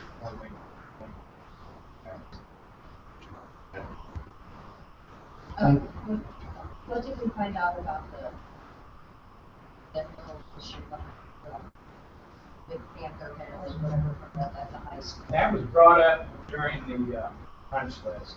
There was actually two items. One of them, that was one of the items that was discussed, and he's taking it under advisement. Yeah, he said he'd get back with us with some options. That, and then also at Rain Gardens, some of the put on rails. I think the teachers have valid concern, and they've got a sharp edge. And so he's also looking into some way of getting around that sharp edge. And that was it. Yes, and that was.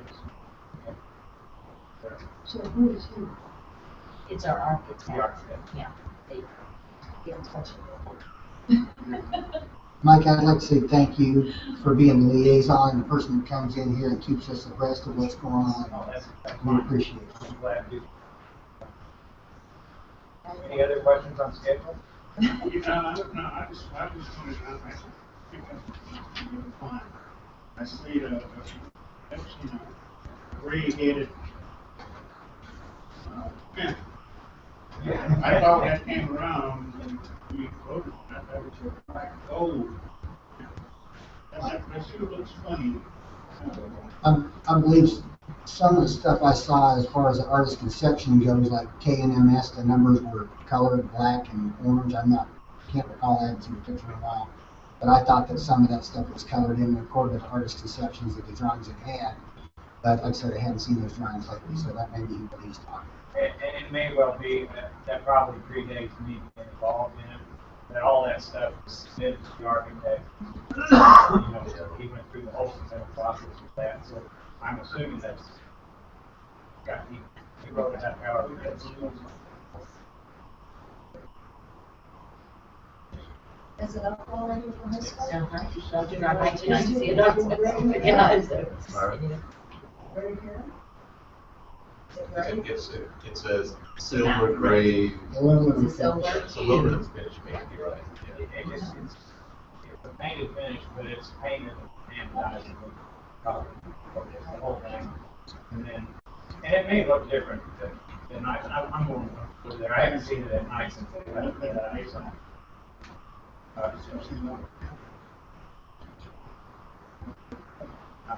Yeah. Yeah, maybe last year they sent that around, but it didn't send around to us. Maybe I was colorblind, I didn't see it. I thought it was like gold finish, which was sure would stand out. No, I agree. I remember seeing one picture where it was black. Because it was our copyright. So did they put it on there? Yeah, he's gonna check to see what was actually in the final approved drawings. I had two calls from this open area. God, what is that camera look like? It's green. And they may have made some modifications, because those are like the mouth and stuff, that's actually open. I ain't got no modifications here. No, I'm just saying, maybe it's black, maybe the holes showing up. See that pin on that shirt there? That's what I think. I don't do it look great. Yeah, you're looking, I think that's about me. Yeah, you know. Almost great paint. Any other questions? Having been through the schools, it looks good. So. Yeah. Any other questions on any scheduling? Any other grade on it?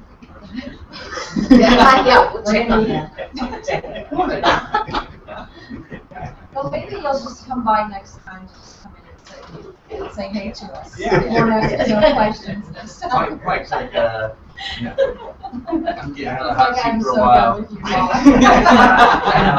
appreciate y'all, but, no, I'm out of here. Well, yes. Very Yeah. much. We did get one item resolved. Oh, we got more items than that resolved, actually. We got it down to one item, which was the extra work over here. Bringing that storm drain up and the time and downspout in. Of course, we were disturbing that whole area. In discussion with the maintenance people there, give it time to go ahead and get rid of the bushes, trade that, so water time away from the building. We're west side over on the west side anyway, so, yeah, so there is a change. $2,560 covered all of that extra. Finished it off. Finished everything off there. And I understand that there was sand, if that had been grass seed and straw and stuff, that would be practically all. I think it was solid. So anyway, that was the only, So just the final cost yes, on everything? it should be. I don't think I have this change order captured on there. It's not things. So that, Yeah, I don't think I have it captured on there. That would be the final cost, but you're also gonna have, you're still gonna have money left over. Money after, There's money left. after we work out the material. We have a bill, that was in, yeah, this is within look at overall contingency. cost. Yes, But the overall, there will, 1.7. there will be money left in, it should be that unless, We may, I know we have a bill to pay this weekend, or maybe one more during that change order. Correct? the only change that I'm aware of that may affect the budget this time would be like the cost to fix those sharp edges on the metal. Gotcha. Or if we're Just a few involved, things. if we're involved with anything as far as the side of Okay. it. That's the only thing that I'm aware of that would affect the budget. Yeah. Okay, with that, I need, is there a motion to approve the possible last change order?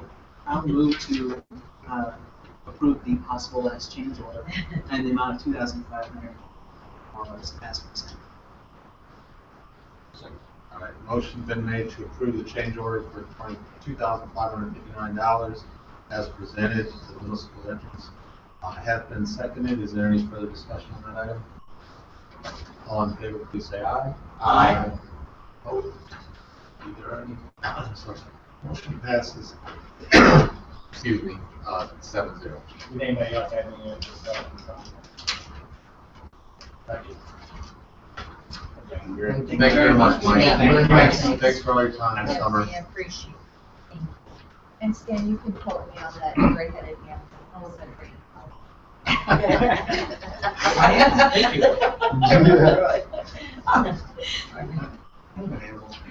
Okay, the next item on new business is approval of bills. Before I do accept a motion on that, I do want to modify the approval of bills and break it into two votes, if you will, two motions. We need to remove one line item for novel outlet. So we'll act on that separately. So if there's a motion to approve the bills minus the knob outlet. Can we add a second? Oh, yeah. Yeah, Yes. I'll get the motion, then we'll open discussion. Yes. So I'll move that we approve the bills with the exception of bill for non as presented. All right, motion's been made to approve the bills minus the knob outlet. Has been seconded. Is there any further discussion? The assessment. Yes. Yes.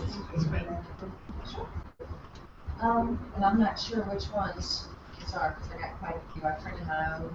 Yeah, no problem. Okay. And we do, we are transitioning with our new system, so there was, in your packet, some additional bills that were paid in. This is our heavy volume month because, like I said, our teachers order supplies in June.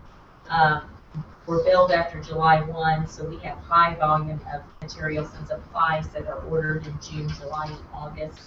So that's reflected. That's why we have all of this.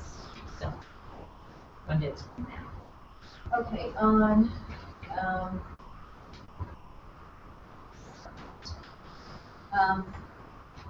Dean Bazanga has a mileage reimbursement for $60. That for, what's that, 2 months of vehicle? Vehicle allowance for 2 months of vehicle allowance. Oh, okay. Been here 2 weeks. Been here 2 weeks. I didn't know why that was. It's for September, so it's for 1 month. So it was for August and September. I think it's, there's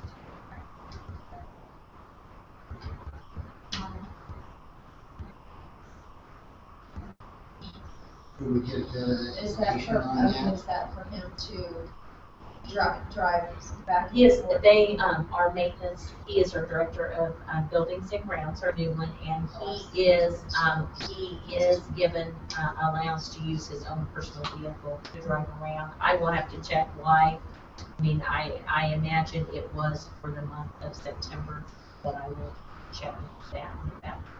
That seems like a high, Oh, you- seems like a high dollar. When did It's this, like 330 a month. So, yes, we will check. I think they might have, yeah.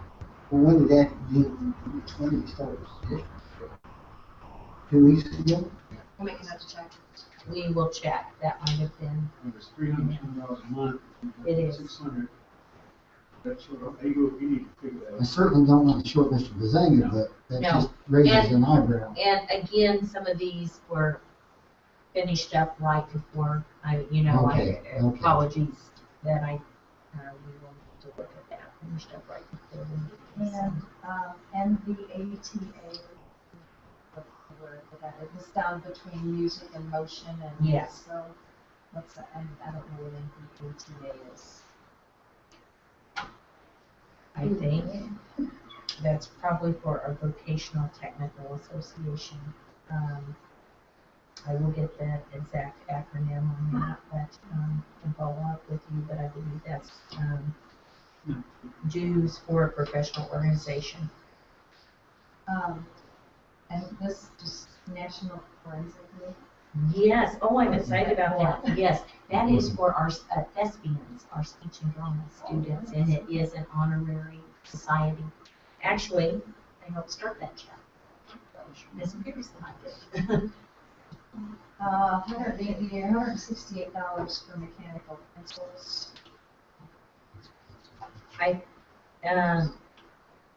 Yes, and that was ordered by, I'm not sure which school ordered that. That's probably for our drafting program, but I can follow up. I didn't know if it was something as, like machines or giveaways or. And that might have been resale, that might be resale, because we do have one of those. Kelly, real quick, and the ATA is the Missouri Vocational Agricultural Teachers Association. Yes, I knew I You had have seen it. it, so it was a VOTEC, but it's ag. Thank you. Thank you. And I'm assuming the Pummel Sports, it's just because there's blanks in here. It's, yeah, money in and money out, things that they've ordered, it looks like that was, they admitted that on the $30 one. Let me see. Yeah, because I have 1, 2, 3, I have, 4, 5, 6 and 9 that have blank spots in them, so okay, for accounting purposes, I'm sure you Right. need to. we will need that for our auditor. Yeah. I think this is a sign, I think you're entering the employee's baskets because if they was employee description, sometimes you don't have to put Just grab it. Yeah, one. we pulled the wrong, like this report has invoice description, that's how we should have it. Oh, okay. It's just like kind of for us, kind of, what is someone else, you know? Put the monies. Yeah, back. so, Okay, well, that's. yeah, what I wanted to know. I'll make a note of that. And I think this one's probably Terry Combs, the trumpet behavioral. And I can't recall, but wasn't that gonna be stopped? Right, it would have been for, it got paid a little bit late. Okay. We missed the last month would have been July, so those were for July service. So that was over August 6th. Okay, and then, but that, we don't have that anymore. Correct. Okay, all right, thank you. And I had, just where it says professional services for myself, because I don't know who these people are. Lisa Hammerly, Pam Moon. Yes, they're training us for our CISBAN Oh, and okay. helping us, yes, with that. So you could just use that. Yes.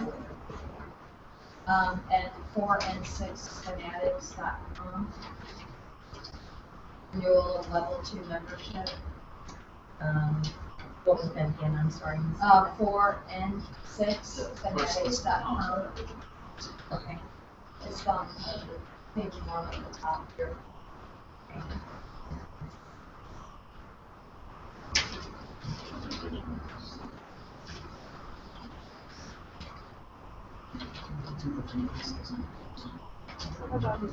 Yeah, now there's.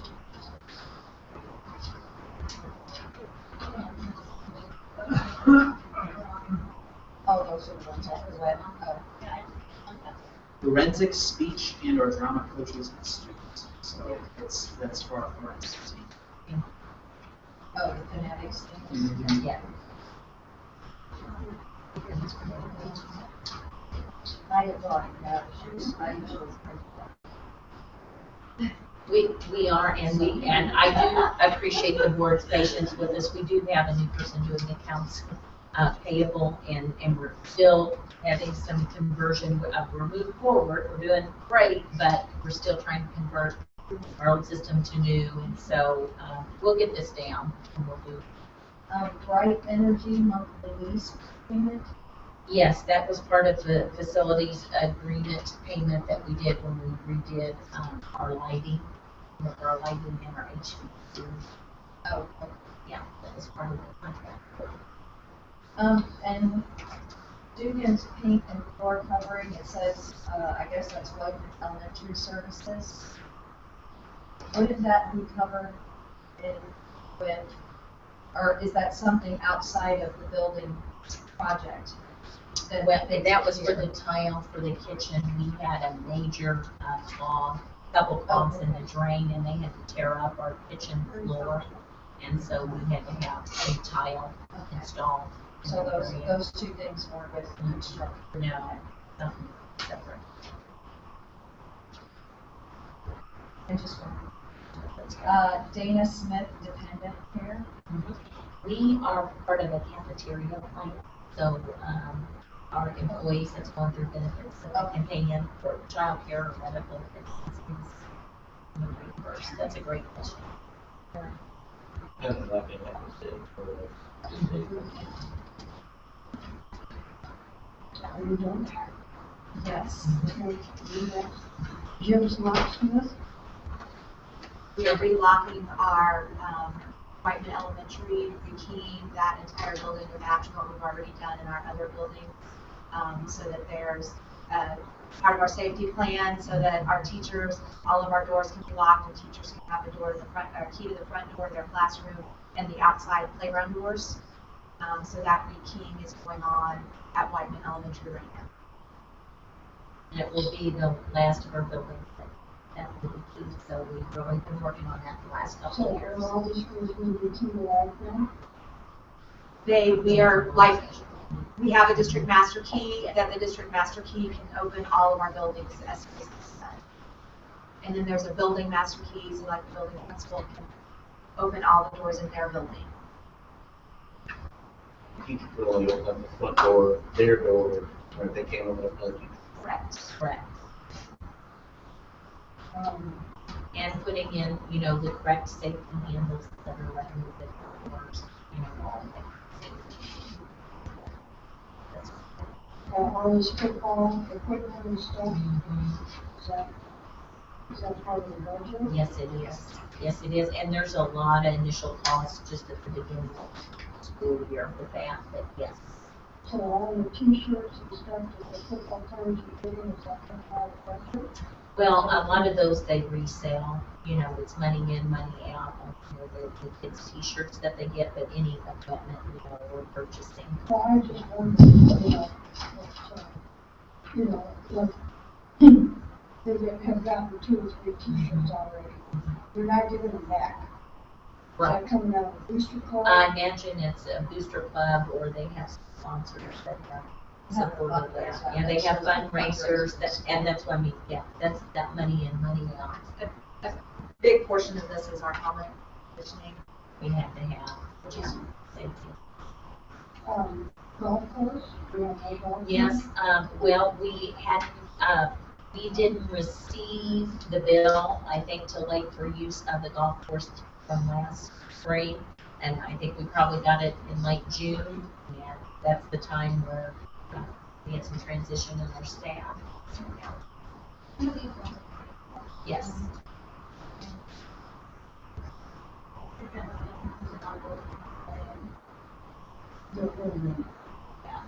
They're in now. These are all the bills from like June and some stuff previous and then July. So when we're doing the water supply, that's going to the $9,000 for Yes. Buying the hardware, the safe door knobs that we have to have that are compliant.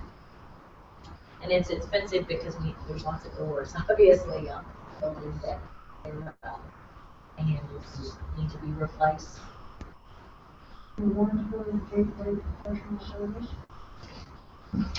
As our Gateway is alternative. Yes.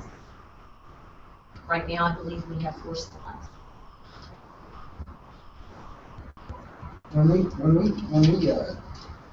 spend $9,000 like that on solar rock service, do we get on that, or we just, how do we do that? A while back, we had, that was part, this is like the 4th phase. Okay. You know what I mean? We went with the company I and, wonder if it was yeah, competitive. Dr.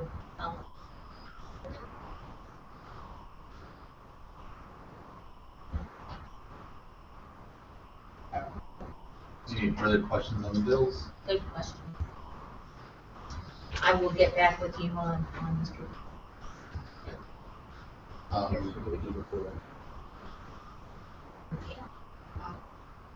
He's not going anywhere.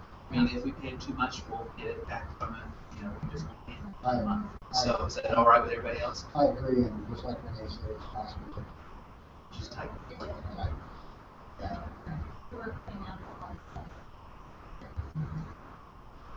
Maybe might as well be looking at 200. Yes, and follow up. All right, good question. With all that, no further questions. All in favor, please say aye. Aye. Any opposed? Nay. I didn't see it. That's opposed. Motion passes 7-0. Sorry. No. The second item. We approve the bill for knob outlet, spice in the amount of $4,122.24. There's a second for that. I'll second. All right, motion's been made to approve the knob outlet bill for $1,122.00. Has it been seconded? Any further discussion on that item? As none, all in favor, please say aye. Aye. Any nays? Any abstentions? Motion passes 6, 1 abstain. And with that, the next item is the comprehensive school improvement.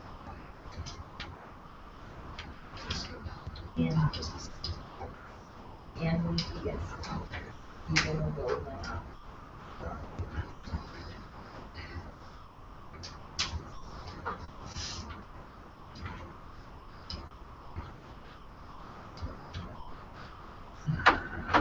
Okay, I'm gonna have to talk loud so that I can advance. Yeah, if you don't mind. Just wait. Well, Jeff said he would look it for me. I'm gonna talk to you about the Comprehensive School Improvement Plan. That's what's commonly known or referred to as the CSIP.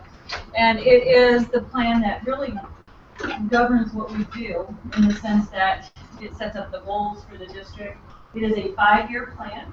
So we are currently in the middle of this plan, and I believe we have 2 more years left with this particular plan, and then we'll start a whole revision process and we'll rewrite the plan almost completely. We'll keep what was going well and what needs to be changed will change. DESE gives us 5 goals that we have to incorporate into our comprehensive school improvement plan. And so this graphic is really kind of an overarching view of what the CSIP does for us. DESE gives us the goals. They are in student performance, highly qualified staff, facilities, support, and instructional resources, parent and community involvement, and governance. And we have to write objectives and goals in all of these areas, and it has to be included in our plan. So from there, once they tell us this is what we have to include in our comprehensive school improvement plan, the district creates our goals. And we do that as a CSIP team. We have a couple board members who sit on that team. We have most of our administrators. We have teachers from every building, and we have parents and community members who sit on that team. And we talk about and we review our data, and we come up with the district objectives, and we make sure that those are aligned to the DESE goals. That then ties into every single plan that goes forward in the school district, whether it's the technology plan or the individual building improvement plans. And From there, they look at the district objectives and they create action steps for how those buildings, those plans will help us achieve the goals of the comprehensive school improvement plan. Thank you. It was at that team that this vision was created. They came up with the vision for non-Noster RH school district, which is to equip the students with the ability to be innovative, confident, responsible, fulfilled members of a global community. And at that time, we identified our four core values, and those are the toes, I guess, of the paw, to increase achievement in all areas, to integrate diverse educational experiences, to increase rigor and develop big thinkers, and accountability at all levels, that every decision we make is about what's best for kids, and that we want meaningful parent and community involved in. And so these two things really guide our plan as we move forward. Jeff, thank you. The first goal we have is in student achievement. And we have three basic goals. The first one is to increase English language arts achievement by 8% annually. The second is to increase math achievement by 8% annually. And then the third was to integrate diverse educational experiences with all essential standards to increase rigor and develop big thinkers. And really, our ultimate goal as a school is to help our kids become college and career ready. We'll take these, we look at our data every year. So I'm going to kind of combine the next one into this presentation as we talk about our math data and our results. I'm going to share it with you here with our student achievement. Each one of these will have action steps underneath them, things that specific goals and items that we're going to do. When the CSIP committee meets, we will review the goals, we'll review the action steps, check our progress toward those. We create a district scorecard that takes into account all of the parent surveys, all of our data, talking to our staff and our community members, and we look and we see how are we progressing toward those goals. Are there things that need to be refined or changed as we go along? And so usually we meet once or twice a year, and then we do a refreshing update, and the year that we have to rewrite, it's a little bit bigger process. All right, we've talked before, or just mentioned briefly, that our annual performance report has come back. And as you'll notice, I do have the scores up there for you. In our academic achievement, we got all 56 points that are possible. So we're very excited about that. Academic achievement is number one there. Our subgroup achievement, this is very exciting as well. We got 14 out of the 14 points. And for those of you who aren't aware, that subgroup achievement includes students with diverse learning needs and our ethnic groups. So we are meeting those goals that are set for us as a state in all of our groups, and that's very exciting. Our college and career readiness, we are working on this, and that's one thing that our CSIP committee and our building improvement plans are looking at, is how do we increase and getting our kids into those classes that they need to take, whether those are VOTEC or our college prep classes, full enrollment, those kinds of things. And we have, as Dr. Lorenz pointed out, a partnership with both UCN and the State Fair Community College to offer more opportunities for our kids. And we are, sorry. So what is the thing that's driving the numbers low? It's the enrollment. There's a couple things. One is the enrollment in our dual credit courses and in our VOTEC classes. So that's your college and career readiness. We want to make sure that we're coding them correctly. We want to make sure that we're capturing them. But it's also a matter of making sure that the kids have room in their schedule. So some of our students, we have about 30 students who are now taking English 1 at the 8th grade level, and that's going to open up, as again, the high school opportunity to take a dual credit class or something of that nature. We're going to do a lot more work with our counselors, and we're working with our kids to really look at their career plans and to make sure that they're getting into their classes. With that info, Yes. are we offering some additional CTE type of courses? Are there going to be more slots available to work with tech? Are we going to be able to get any enrollment numbers in there? This for year, technical education. I can speak to that. We have 13 students currently enrolled. I just came in yesterday, and those numbers are coming out. So we are actively trying to encourage. They said they have a lot of available that we, and in the past we have been 35 to 38 students strong in the program. So our book is down a little bit, but one of the exciting is that we do have our project lead play. Yes. As well, and those are very, and those are for the middle school as well. So kids are getting built for that right in the middle school. Go into the high school. Is that still losing some kids that are looking for some kind of that stuff, or more program that they're on top of that? CNA and their programs. So, are they just, are we just seeing less kids getting into those? Are we not bringing in the right those, explaining that those are, valuable places for kids to go and earn a great living without lots of additional costs and debts, and that valuable members to And I would agree that those are questions we're asking right now, and we're asking those at the high school. I don't have the answers for you today, but I know that it is research to figure out. I have the same team is what I'm calling it, and we met on Monday, and one of the things we talked about is how do we go we get our kids out there, see the different jobs that are available, and that's something that the state is not doing that and work through. So we really want to make sure that we are offering to our kids all of the opportunities that might be available for them. I do think that is a trend. I think schools are struggling with participation and enrollment in some of their classes.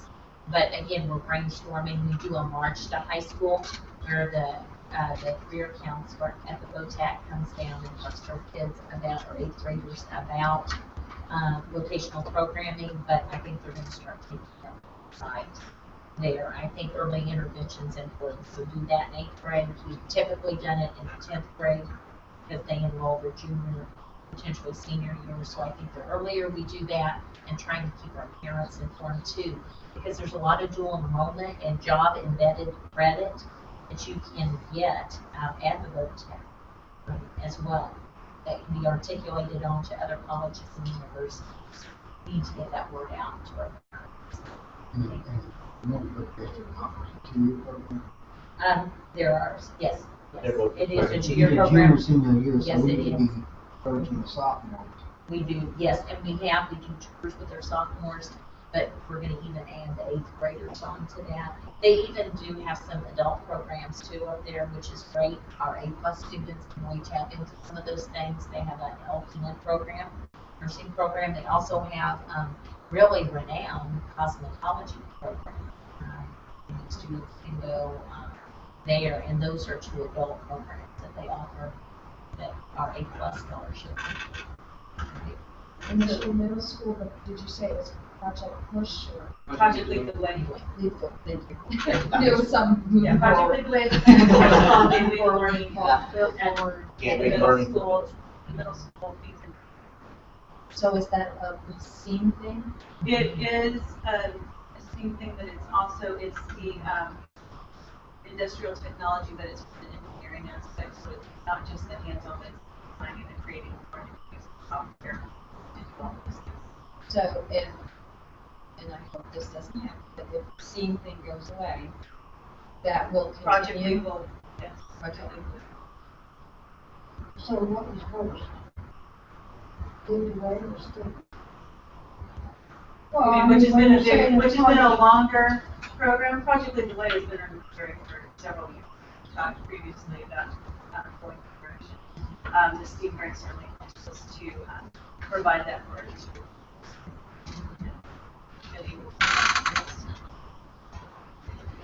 And then when we look at attendance, we can see that we really grew quite a bit in attendance. We worked very hard to make sure our kids were all here as much as possible, and that our graduation rate stayed strong.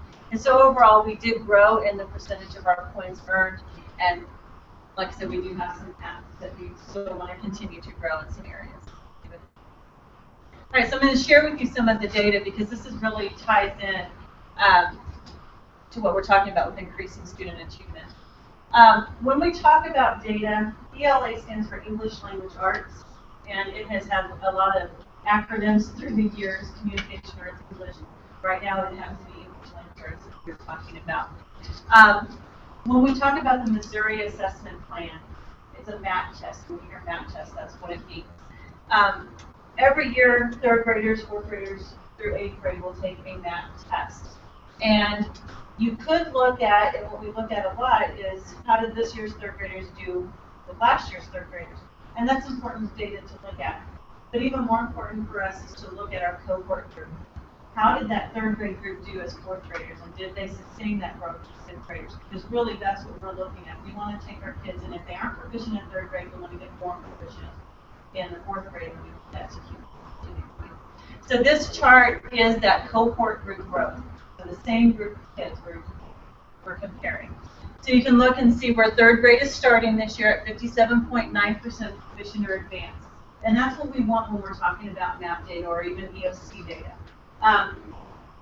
Advanced is the highest. It means they're above grade level. Proficient means they're at grade level.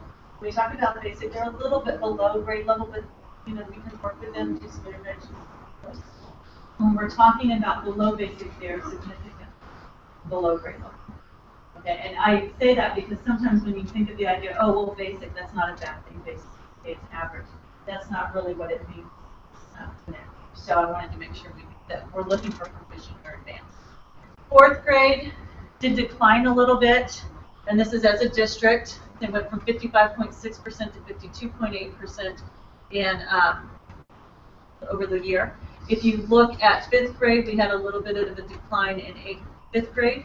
Sixth grade, you can look at their cohort group growth. We had some growth in eighth grade, and then seventh grade, and then eighth grade declined a little bit. Now, when you look at that, you may say, oh, that looks somewhat bad because we have some areas where it's declining, and those certainly are areas of concern. One of the things we always have to remember, too, is what this is a different test this year. The first 2 years, it was the same MAP test, and they changed and reverted and used some different test items that had not been used in a few years. And so, you have to look at the data, but you have to really understand some of the factors. A couple of those grade levels, we had first-year teachers, so even to be that close to where a professional who had 20 years in and really had a lot of experience teaching is a good thing for them. So sometimes you have to really look beyond the data, too, to see maybe what the factors were that were influencing it. Would you? All right. When we talk about the high school becomes a whole different entity because they have end-of-course assessment. So when the students finish the content of the class, that's when they take the assessment. So we can't really show cohort group because you might have a ninth grader finishing it, or you might have a 10th grader finishing it. So you can have different grade levels within that. And so you can't really look back and go, well, how did they do in 8th grade? Because they may have, so it's not the same cohort that you're looking at. So this is a 3-year comparison, and you can look at English 1 and how they have changed, and you can look at English 2, which is the second set of bars, and the blue would be 2012, and the gold would be 2014. With the ELA, in the future, as of this year, English 2 is the required course that students will have to take the end-of-course assessment from now. That's an assessment plan. So they won't take one. They will. One will be purely our option if they're going to. And you would do that if they were lower, or? No, we decide as an assessment plan, are we going to have our kids take the extra assessment? And then we would have to, as a district, say, we're going to pay for them to take the optional. Okay. It's only been the last year or two that English 1 was required. And we're going to go ahead and talk about math. This is our cohort group for math. You can see 5th grade grew quite a bit. I do have to talk about 8th grade because it is important that you understand what's going on there at 8th grade. This will happen every year at 8th grade because what happens is that we take 30 kids out of our class. I believe last year the class was about 97 students, about 30 of them out, and they take Algebra 1. So those students only take an Algebra 1 EOC. Those are usually your advanced and proficient students. and then everyone else takes the math. So in the 7th grade year, that's the score of every single student in the district, and then in 8th grade, it is only the students are not ineligible. So you take off a high percentage at that point. So you will always see a slight decline. A decline in 8th grade. 4th and 6th grade, that is something that as a building, the teachers are looking into, and we've worked on some things in those areas to adjust and move staff to these areas of teaching. So Now, is this also a new test in math? they were different questions. So what happened last year on a Thursday when we're supposed to take that test Friday, but maybe I'm wrong, and they did it all in a day? They decided at the building level, because the next section was so short, to put it all in So is Did that there, have the impact on students? They could. Just like being out so many snow days could have They were had an impact. expecting to do that testing on Thursday, Friday, and y'all got put into one day. Yeah, we look at that every time we set up the schedule. You know, there's so many factors that play into children and their assessment on that particular day. We were out so many snow days that we missed a lot of instruction. We were out the week before we took math tests. For spring break, that impacts kids because they've been on the week. But because of the construction schedule, we knew there was no construction going on, and we felt like better than the wall shaking thing. So you just try to make the best choices you can. if we did it all right, they didn't lose sleep. Right. Or they're hungry. Didn't have breakfast. Yeah. They just don't want to do it. We were breakfast last night. They did, Just we to made make sure. Every kid had a breakfast. So what buildings are that? During testing. Well, 3rd and 4th grade will be at both elementaries. So that's the district score for both elementaries. And the elementary building teams and their data groups are looking into why, and we're analyzing content behavior data right now to get to teachers to see what might be an issue. And then 5th through 8th is all in the middle school. And so you have every student in the middle school take assessment. This is our 3-year comparison data for our math. Our students will always take Algebra 1 is the assessment that students have to take, that's taken by roughly 30 8th graders every year, and then 9th graders who may be in that class, but it could also be 11th, 12th graders. So you never know who's really taking that group. It depends on who's transferring in and who needs that as a credit option. But this is a requirement for graduation. It will always be. And then the other one, Algebra 2, we may choose not to give that to all of our students, but for those 30 who take Algebra 1 as 8th graders, they will have to take, according to the assessment plan right now, they will have to take that Algebra 2 assessment to graduate. So the state, if it becomes state though, graduation month, you have to test using algebra. Right now, the state requirement is saying that it's Algebra 1, except for if they take Algebra 1 at 8th grade. That would be They have to meet. And so when you look at these scores, that is the combined score for both the high school and middle school for Algebra 1. Algebra 2 has had significant growth, and we made some changes into our math at the high school level, and that, I think I had one geometry student who was an 8th grader last year, the rest were all high school. And so you can see there's been significant gains in geometry. And we made some changes to go along with the future as far as algebra. Yes. Yes.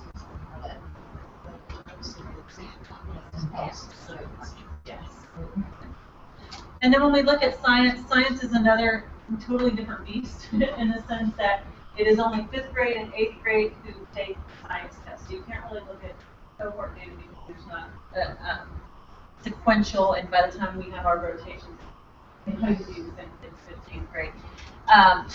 So we do look at a 3-year comparison, and these are completely different groups of students as we look at that. And that will continue to stay the same. I'll take that grade. So if all of this is we can't tell because the kids are, you know, here, different age groups, why are we doing this? Oh, I don't mean that we can't tell. I mean, I'm saying we get good data we get good information.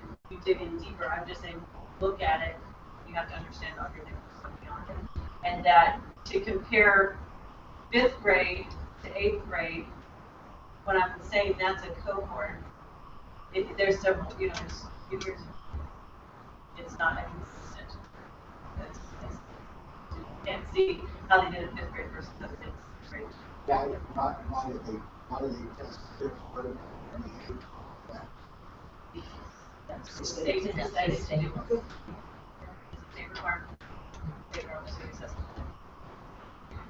The only other test that's tested in science is biology 1, and that is an end of course test. And so you can see some significant. Last year it was just amazing the change. There were several questions that we discussed not only as our district but other districts, but I think some of those were thrown out the previous year because the directions were but we did have tremendous growth in 2013, and then but we still had great growth in 2014. Social studies, again, a whole other issue with social studies. We don't even look at social studies until kids get to high school. There is no state assessment for social studies. So when we look at this, we're looking at 2 courses. Really, we're looking at American history and we're looking at government. In the future, government will be the only required social studies assessment for kids to graduate. So if you look at American history, we've had a few changes in that, and we are changing a little bit of our class structure to account and to improve our scores. So we are working on that in American history, but if you look at government, government is growing quite a bit, and we're giving more teachers opportunities to collaborate and together. So then will American history be something that as It'll be completely optional. It becomes, well, the class won't become an elective, but it will become an optional test. They were incorporated as bonus tests, and so districts were able to earn more points towards their APR if they took these bonus tests. I'm going to take that feature out, and keep in mind that all our juniors this year will be taking ACT. So some of those bonus tests are thought to be done. They're going to be tested in reading, in ELA, you know, in science, and then math. Of course, a lot of the ELA or the English on the ACT does cover a lot of social studies. All right, then the other, just going in, and I'm not going to read these to you, but just know that we have a couple of goals with the highly qualified. We want to name staff. Could you go ahead? Other one? Yeah, let's go flip. And then in our instructional resources, obviously safety is a key factor. We talked a lot about that tonight. We've talked about our food services. We want to make sure those are good, and then we also provide instructional resources for our community. Do we teach hours for safety? We have had strategist training for safety. It's similar to Alice, but it's a little. Alice is it's a method that where the kids are encouraged to fight. So a little bit more of an aggressive approach than a hack situation. Community involvement. We are working on this. We have 2 goals, and I know that's a big thing for the board as well. And we are working at different ways that we can increase this.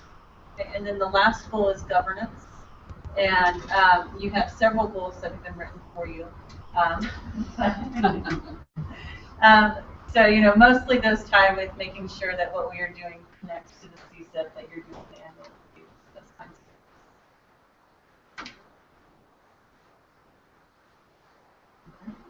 things. And so you have 6 goals of those. All right, our next step, we are going to share our district CSIP tool with our stakeholders to gather data. We do that every year. We're going to compile our district data scorecard, and then we'll meet as a district CSIP team to review our process. And our current plan is to meet, and I'm going to send this out to our groups tomorrow, now that we have our committee kind of finalized, and that's going to go out. We're going to meet October 9th. We're going to compile our ideas and our suggestions, and we'll come back in February and share those, or excuse me, January, and we'll share those with each other, finalize that, and then we'll come to the board in February and share what our changes are. To talk about data, we certainly continue to look deeper into data, and we work on this as a team.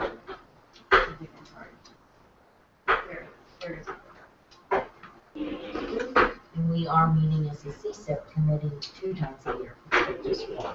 So I think that's going to be a little reflection, dialogue, really opportunity to dig into that data a little bit more. Thank you. Thank you.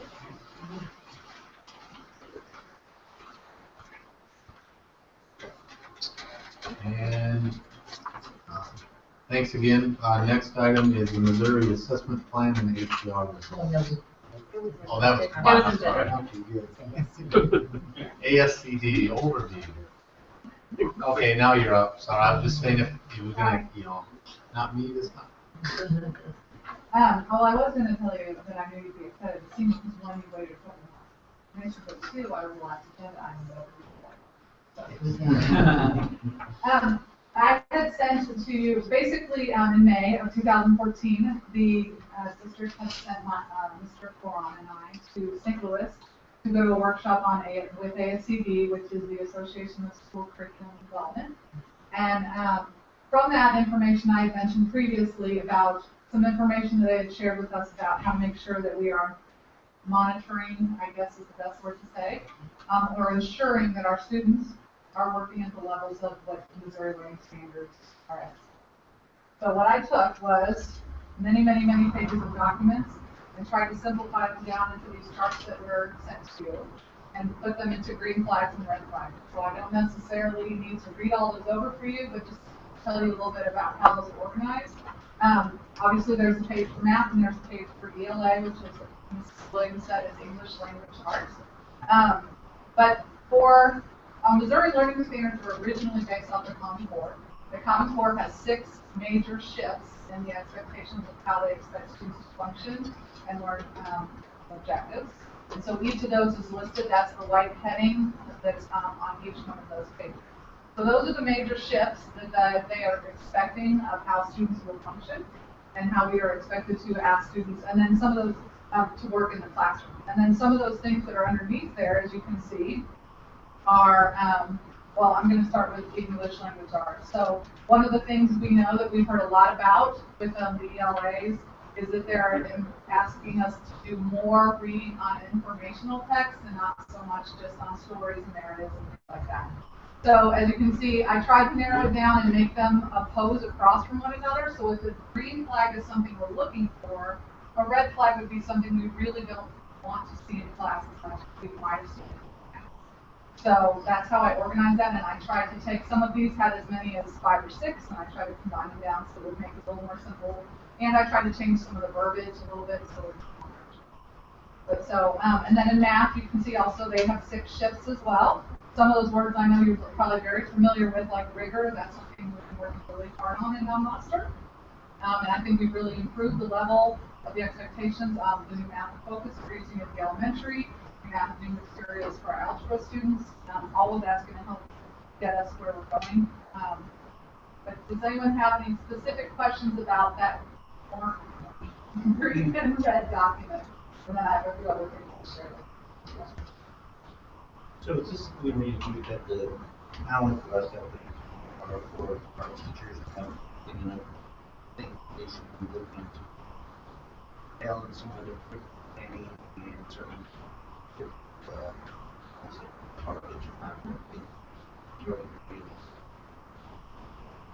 It's almost like I hate to say that. Yeah, the next thing I have to talk about is then what would be the next steps for Noster?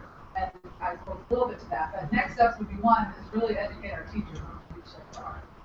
One of the things I also learned while I was there, and we have planned already in our PD calendar that you have approved, is some specific activities that get teachers to actually put hands-on. They take the objectives and they are asked to sort them under the shifts. It really makes them start to wrap their head. There are many of them who fit under all of the shifts, and so they have to really start thinking about that. So that's some things we're going to do there, so that they have a better understanding of what the shifts look like.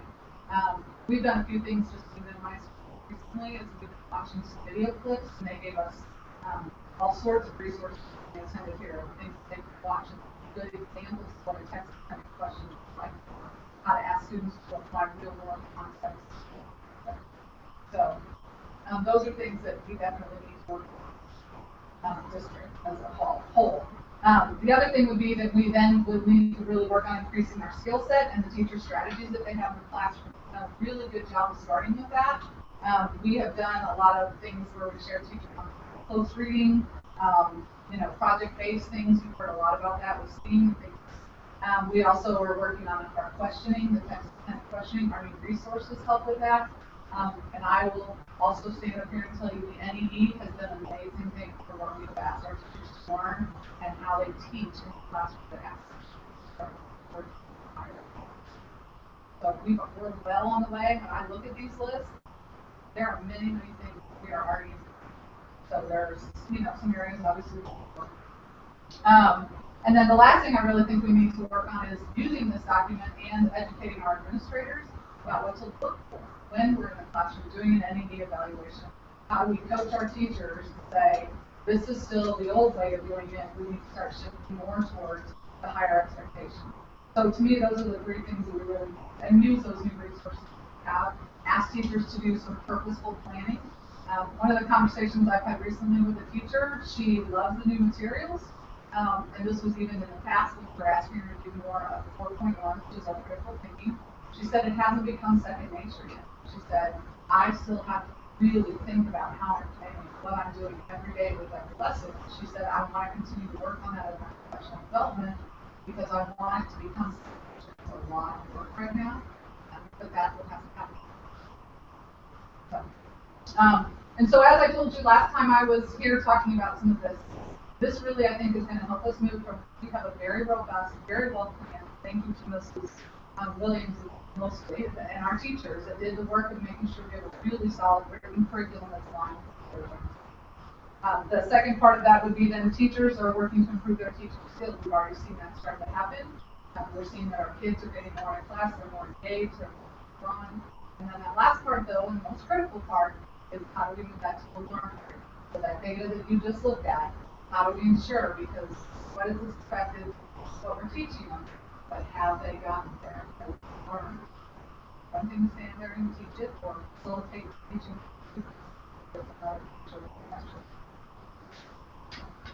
Any other questions about this? So do you have plans for some type of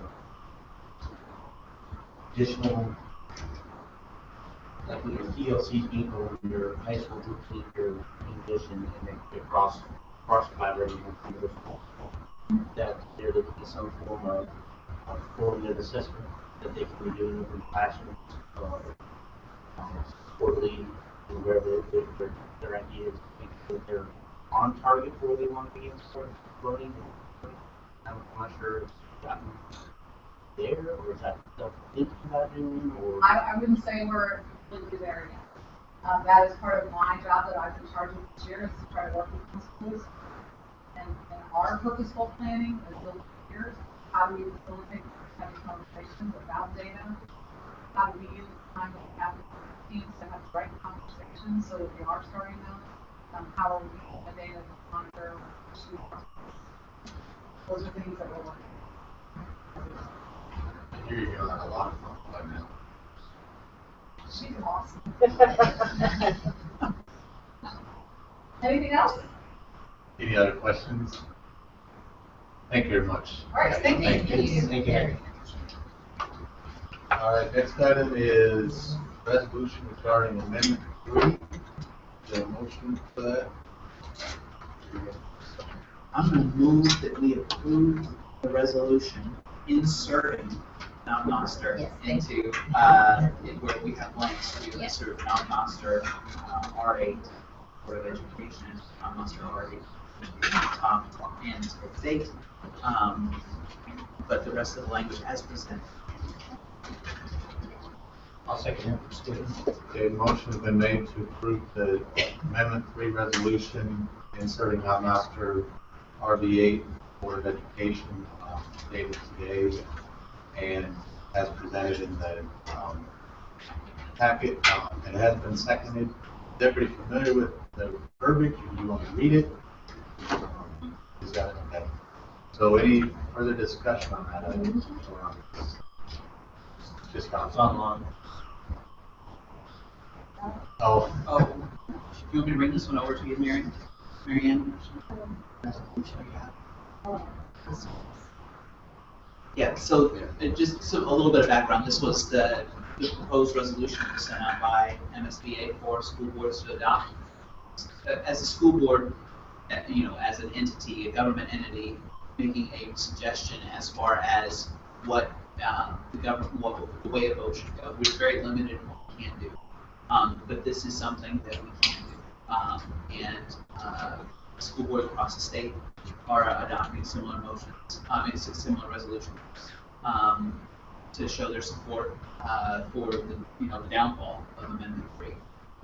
Precisely because of some of the things we've discussed here, that it's deeply flawed, and it takes a lot of power out of our hands as a local school board to do the good things that we've done, and puts it in the state's hands to do what they've done in great places like the Kansas City Public School District and the St. Louis Public School District, where they're the ones in charge.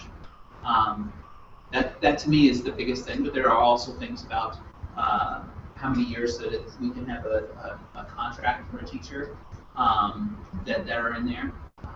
But the whole mishmash together doesn't do a lot for us, and there are lots of costs involved, lots of things with assessment, and having our teachers be evaluated based upon more than 50% of their evaluations based upon that one test score that we get from MAP.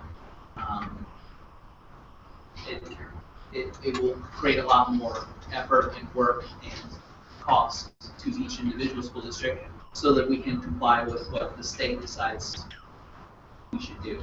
And we all, I think that everybody on the board understands that some of these things that come down from the state aren't the wisest ideas in the world. They try to create a lot of extra work for us. This is just another big extra piece of work. Do we need to adopt this as a board? I think it's showing, if I understand it, it's showing unity that we as a school board, we do not want this. So I think it's just, I guess, numbers. so the only way a district can somewhat officially say they oppose. And personally, we can all do it ourselves. The school district itself, the superintendent, can't give any their political views from their position, their professional position, or their so. The whole thing was get out and vote on the 3rd of November, regardless of what MSBA, all that good publicity. But we need to encourage our neighbors and friends to vote against this on the 3rd of November. That's what. Still comes down to Right. Well, I agree with that. Everybody should go out and vote. I'm not sure I agree that we need to establish this as a board. Board thing. Everybody thinks differently and is going to vote however they feel like they need to vote. But what this is saying, Huh? As you came here. but what this You don't is have to vote in saying is, favor of it if you don't feel it's the right thing to do. You don't have to vote in favor of the resolution. Whether, however you may personally feel about it. Unless it's the same right kind of feeling. But I do kind of agree with this. It shows that as a school board, kind of like Kelly was saying a moment ago, that this is one way we can legally have a voice. I'd like some more time to study the amendment personally. That's rather than do it here right now.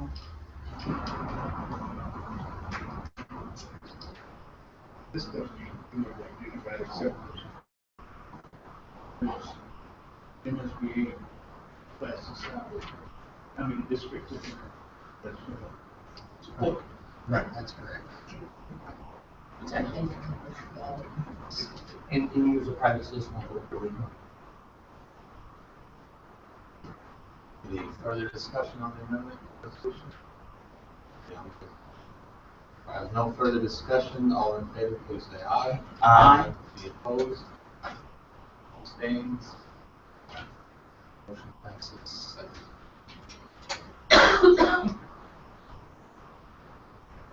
All right, next item that we moved from the consent agenda is the conflict of interest policy, BBFA. Can I get a motion to approve that, and then we'll get into discussion? I'll make a motion that we the changes to policy BBFA as presented by the SBA or changes. Second on that. I'll second. All right, motion's been made to approve the conflict of interest policy as presented with these changes and policy number or identifier of BBFA. I asked for this to be moved into consent agenda just more for publicity, public awareness. The policy actually applies to the board, it applies to the administration staff. It's derived from state law that Missouri Ethics Commission oversees, regulates, if you will, enforces.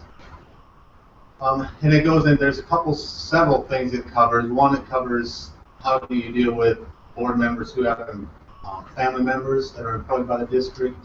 How do, or as board members, as certain positions in the district have to file, or do they have to file, or when do they have to file financial disclosure statements. And then there's other stuff about self-dealing, and I mean there's quite a few things, nepotism, all that. And then there's doing business with the district.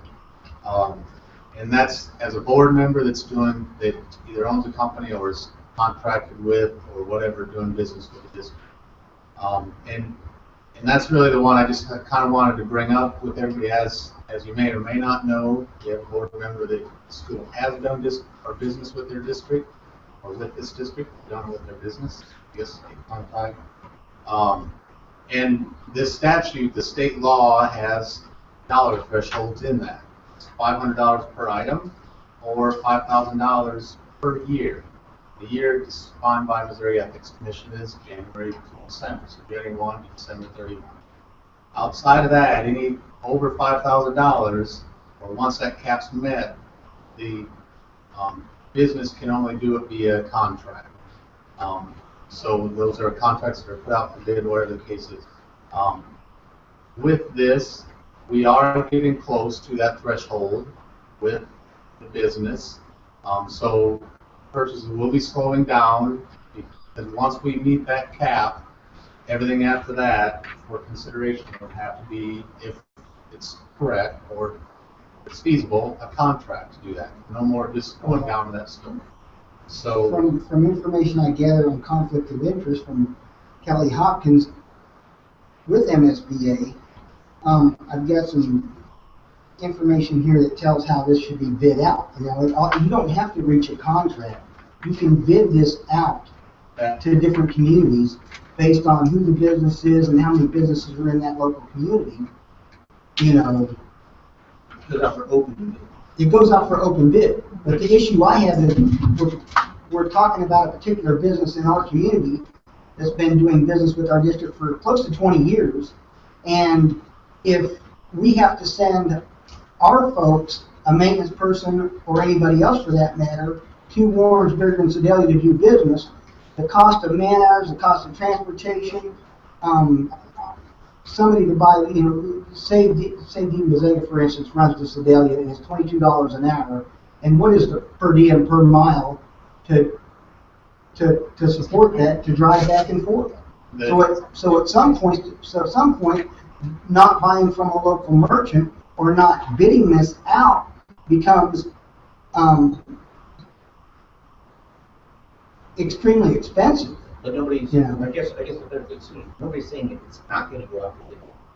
We're saying that if once that reaches the 5,000. But it doesn't have to be a contract. It has to go out. It has to go out for If you bid. put out for bid, it is a contract. Once you award that, there's an RF, that becomes a contract. You're putting out a bid for a contract. Once you sign that, that is a contract. I'm So accepting that- your bid. So that meaning you no longer, if that local merchant doesn't have the product you need, you can't go to another community and buy it. If you're saying that that person, that particular business has the contract, and you go elsewhere and buy items from other places, if that merchant doesn't stock that item. It probably all depends on how you write that bid or what that bid is for. Well, in accordance with this here, the information that I received, it goes on to talk about how they break that down. And I know what the Missouri Ethics Commission says, and it is 5,000 as a cap. So we have to come to some kind of conclusion as to how to solve the problems on doing that. And my only focus here tonight was, this isn't up for us right now to solve how this is going to happen. My focus tonight was let the public know that we are under a conflict of interest rule. There are issues we have to follow within the state, that the district has to follow. And so that everybody knows that, yes, we're getting to that cap or that threshold with the local business. How we resolve this going forward is the district's. Well, I would like to start on that as soon as possible, because I certainly don't want to see school resources and funds All right, spent point sending word, somebody point word, back. I'm sorry, we are here to discuss BBFA, not what's going on with the conflict of interest businesses doing business with Noster district. We are here to talk about policy only, and let's maintain the policy so that we can move forward and accept the policy as presented. The other things, hold on here, the other things, we have to vote, right? The other things that we were talking about need to be brought up further discussion, further agenda, and we need to allow the district to do their due diligence to bring us what we need to understand with the fact that there is a conflict of interest with a business and a board member or a person within the district. But for right now, what we are looking at is BDFA with its contents, and I believe what Mike was trying to do is let everybody know that that is the item that is in there that we have to have addressed. That is it. That is the sole purpose of what's on the agenda. That's the sole purpose of what we're doing right here. Not to get into discussion about businesses and how we do business with them. That's not how we should do business. Right. Not what we're here to discuss. The motion is to approve this deal. I've just given some oversight into, because of this, what is transpired. Because of this policy and because of state law, because this policy is written against that state. And I think one of the nicer features of this update is that it puts every board member in the same position that we're talking about a specific board member, but it puts every board member in the same position where we are all going to have to file reports based upon, even if we don't have any, Kelly's not doing any business with the district, then she has to file a report that says, I'm not doing any business with the district. But it still puts us all in the same exact boat. There's no special, where we have to single somebody out. It says that we're all going to do this for greater transparency. Because, I think it's important for the community to see that, what those issues are and be able to, take a look at them individually with all of us. And that's a relatively big change. I mean, that's not something that board members in the past have had to do. And that's something that's just suggested in this policy, and a lot of sense to put us all in that same boat, and not seem. Well, I'm not singling somebody out. I'm just saying, as a board member, it's our and all of us board members, it's our responsibility to be financially responsible for any funds or money that is spent in the local area, be it Warrenburg, Sedalia, or anywhere else, that it not be wasted in any way whatsoever.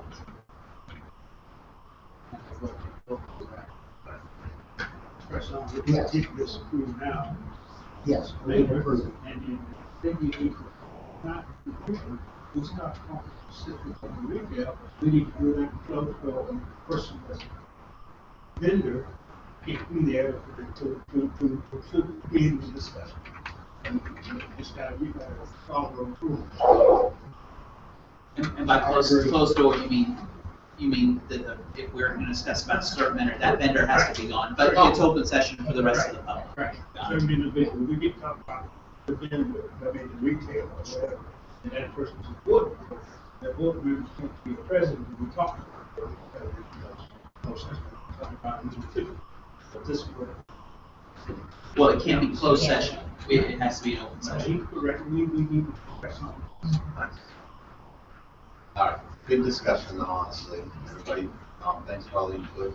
I do want to highlight the financial disclosure piece because it is in this policy that recommendation is we all file a disclosure. We will be doing, there's a long form, short form. We will be doing short form because we have this policy. But they've done this so that you don't ever run into the question, well, I didn't know I should have done that, and then figure out the fines and all that stuff. So. Certain dates it has to be in by, or yes, there is, I- right here. We have to have this, we adopt this policy in by the 15th of September. And then it's usually, it might have been on the, one of the forms I previously saw, that they do give you so many days to do it. So we'll make sure we meet that. We'll get that out there. 'Cause I was wondering the same thing. I know that policy has to be sent out by, there is timelines for us. First. I think it's a little different because it's a new policy, so they probably That's just. how the superintendent, everybody on it, yes. Yes. Any further discussion on BDFA? As having none, all in favor, please say aye. Aye. Any opposed? Any abstains? Motion passes. No, on this policy, the policy is across all of us. So are you a yay, nay, or abstain? Sorry. My motion passes 7-0. And there is no old business. Do you have anything else to say? Yes, we do. So we will need a motion to adjourn the meeting.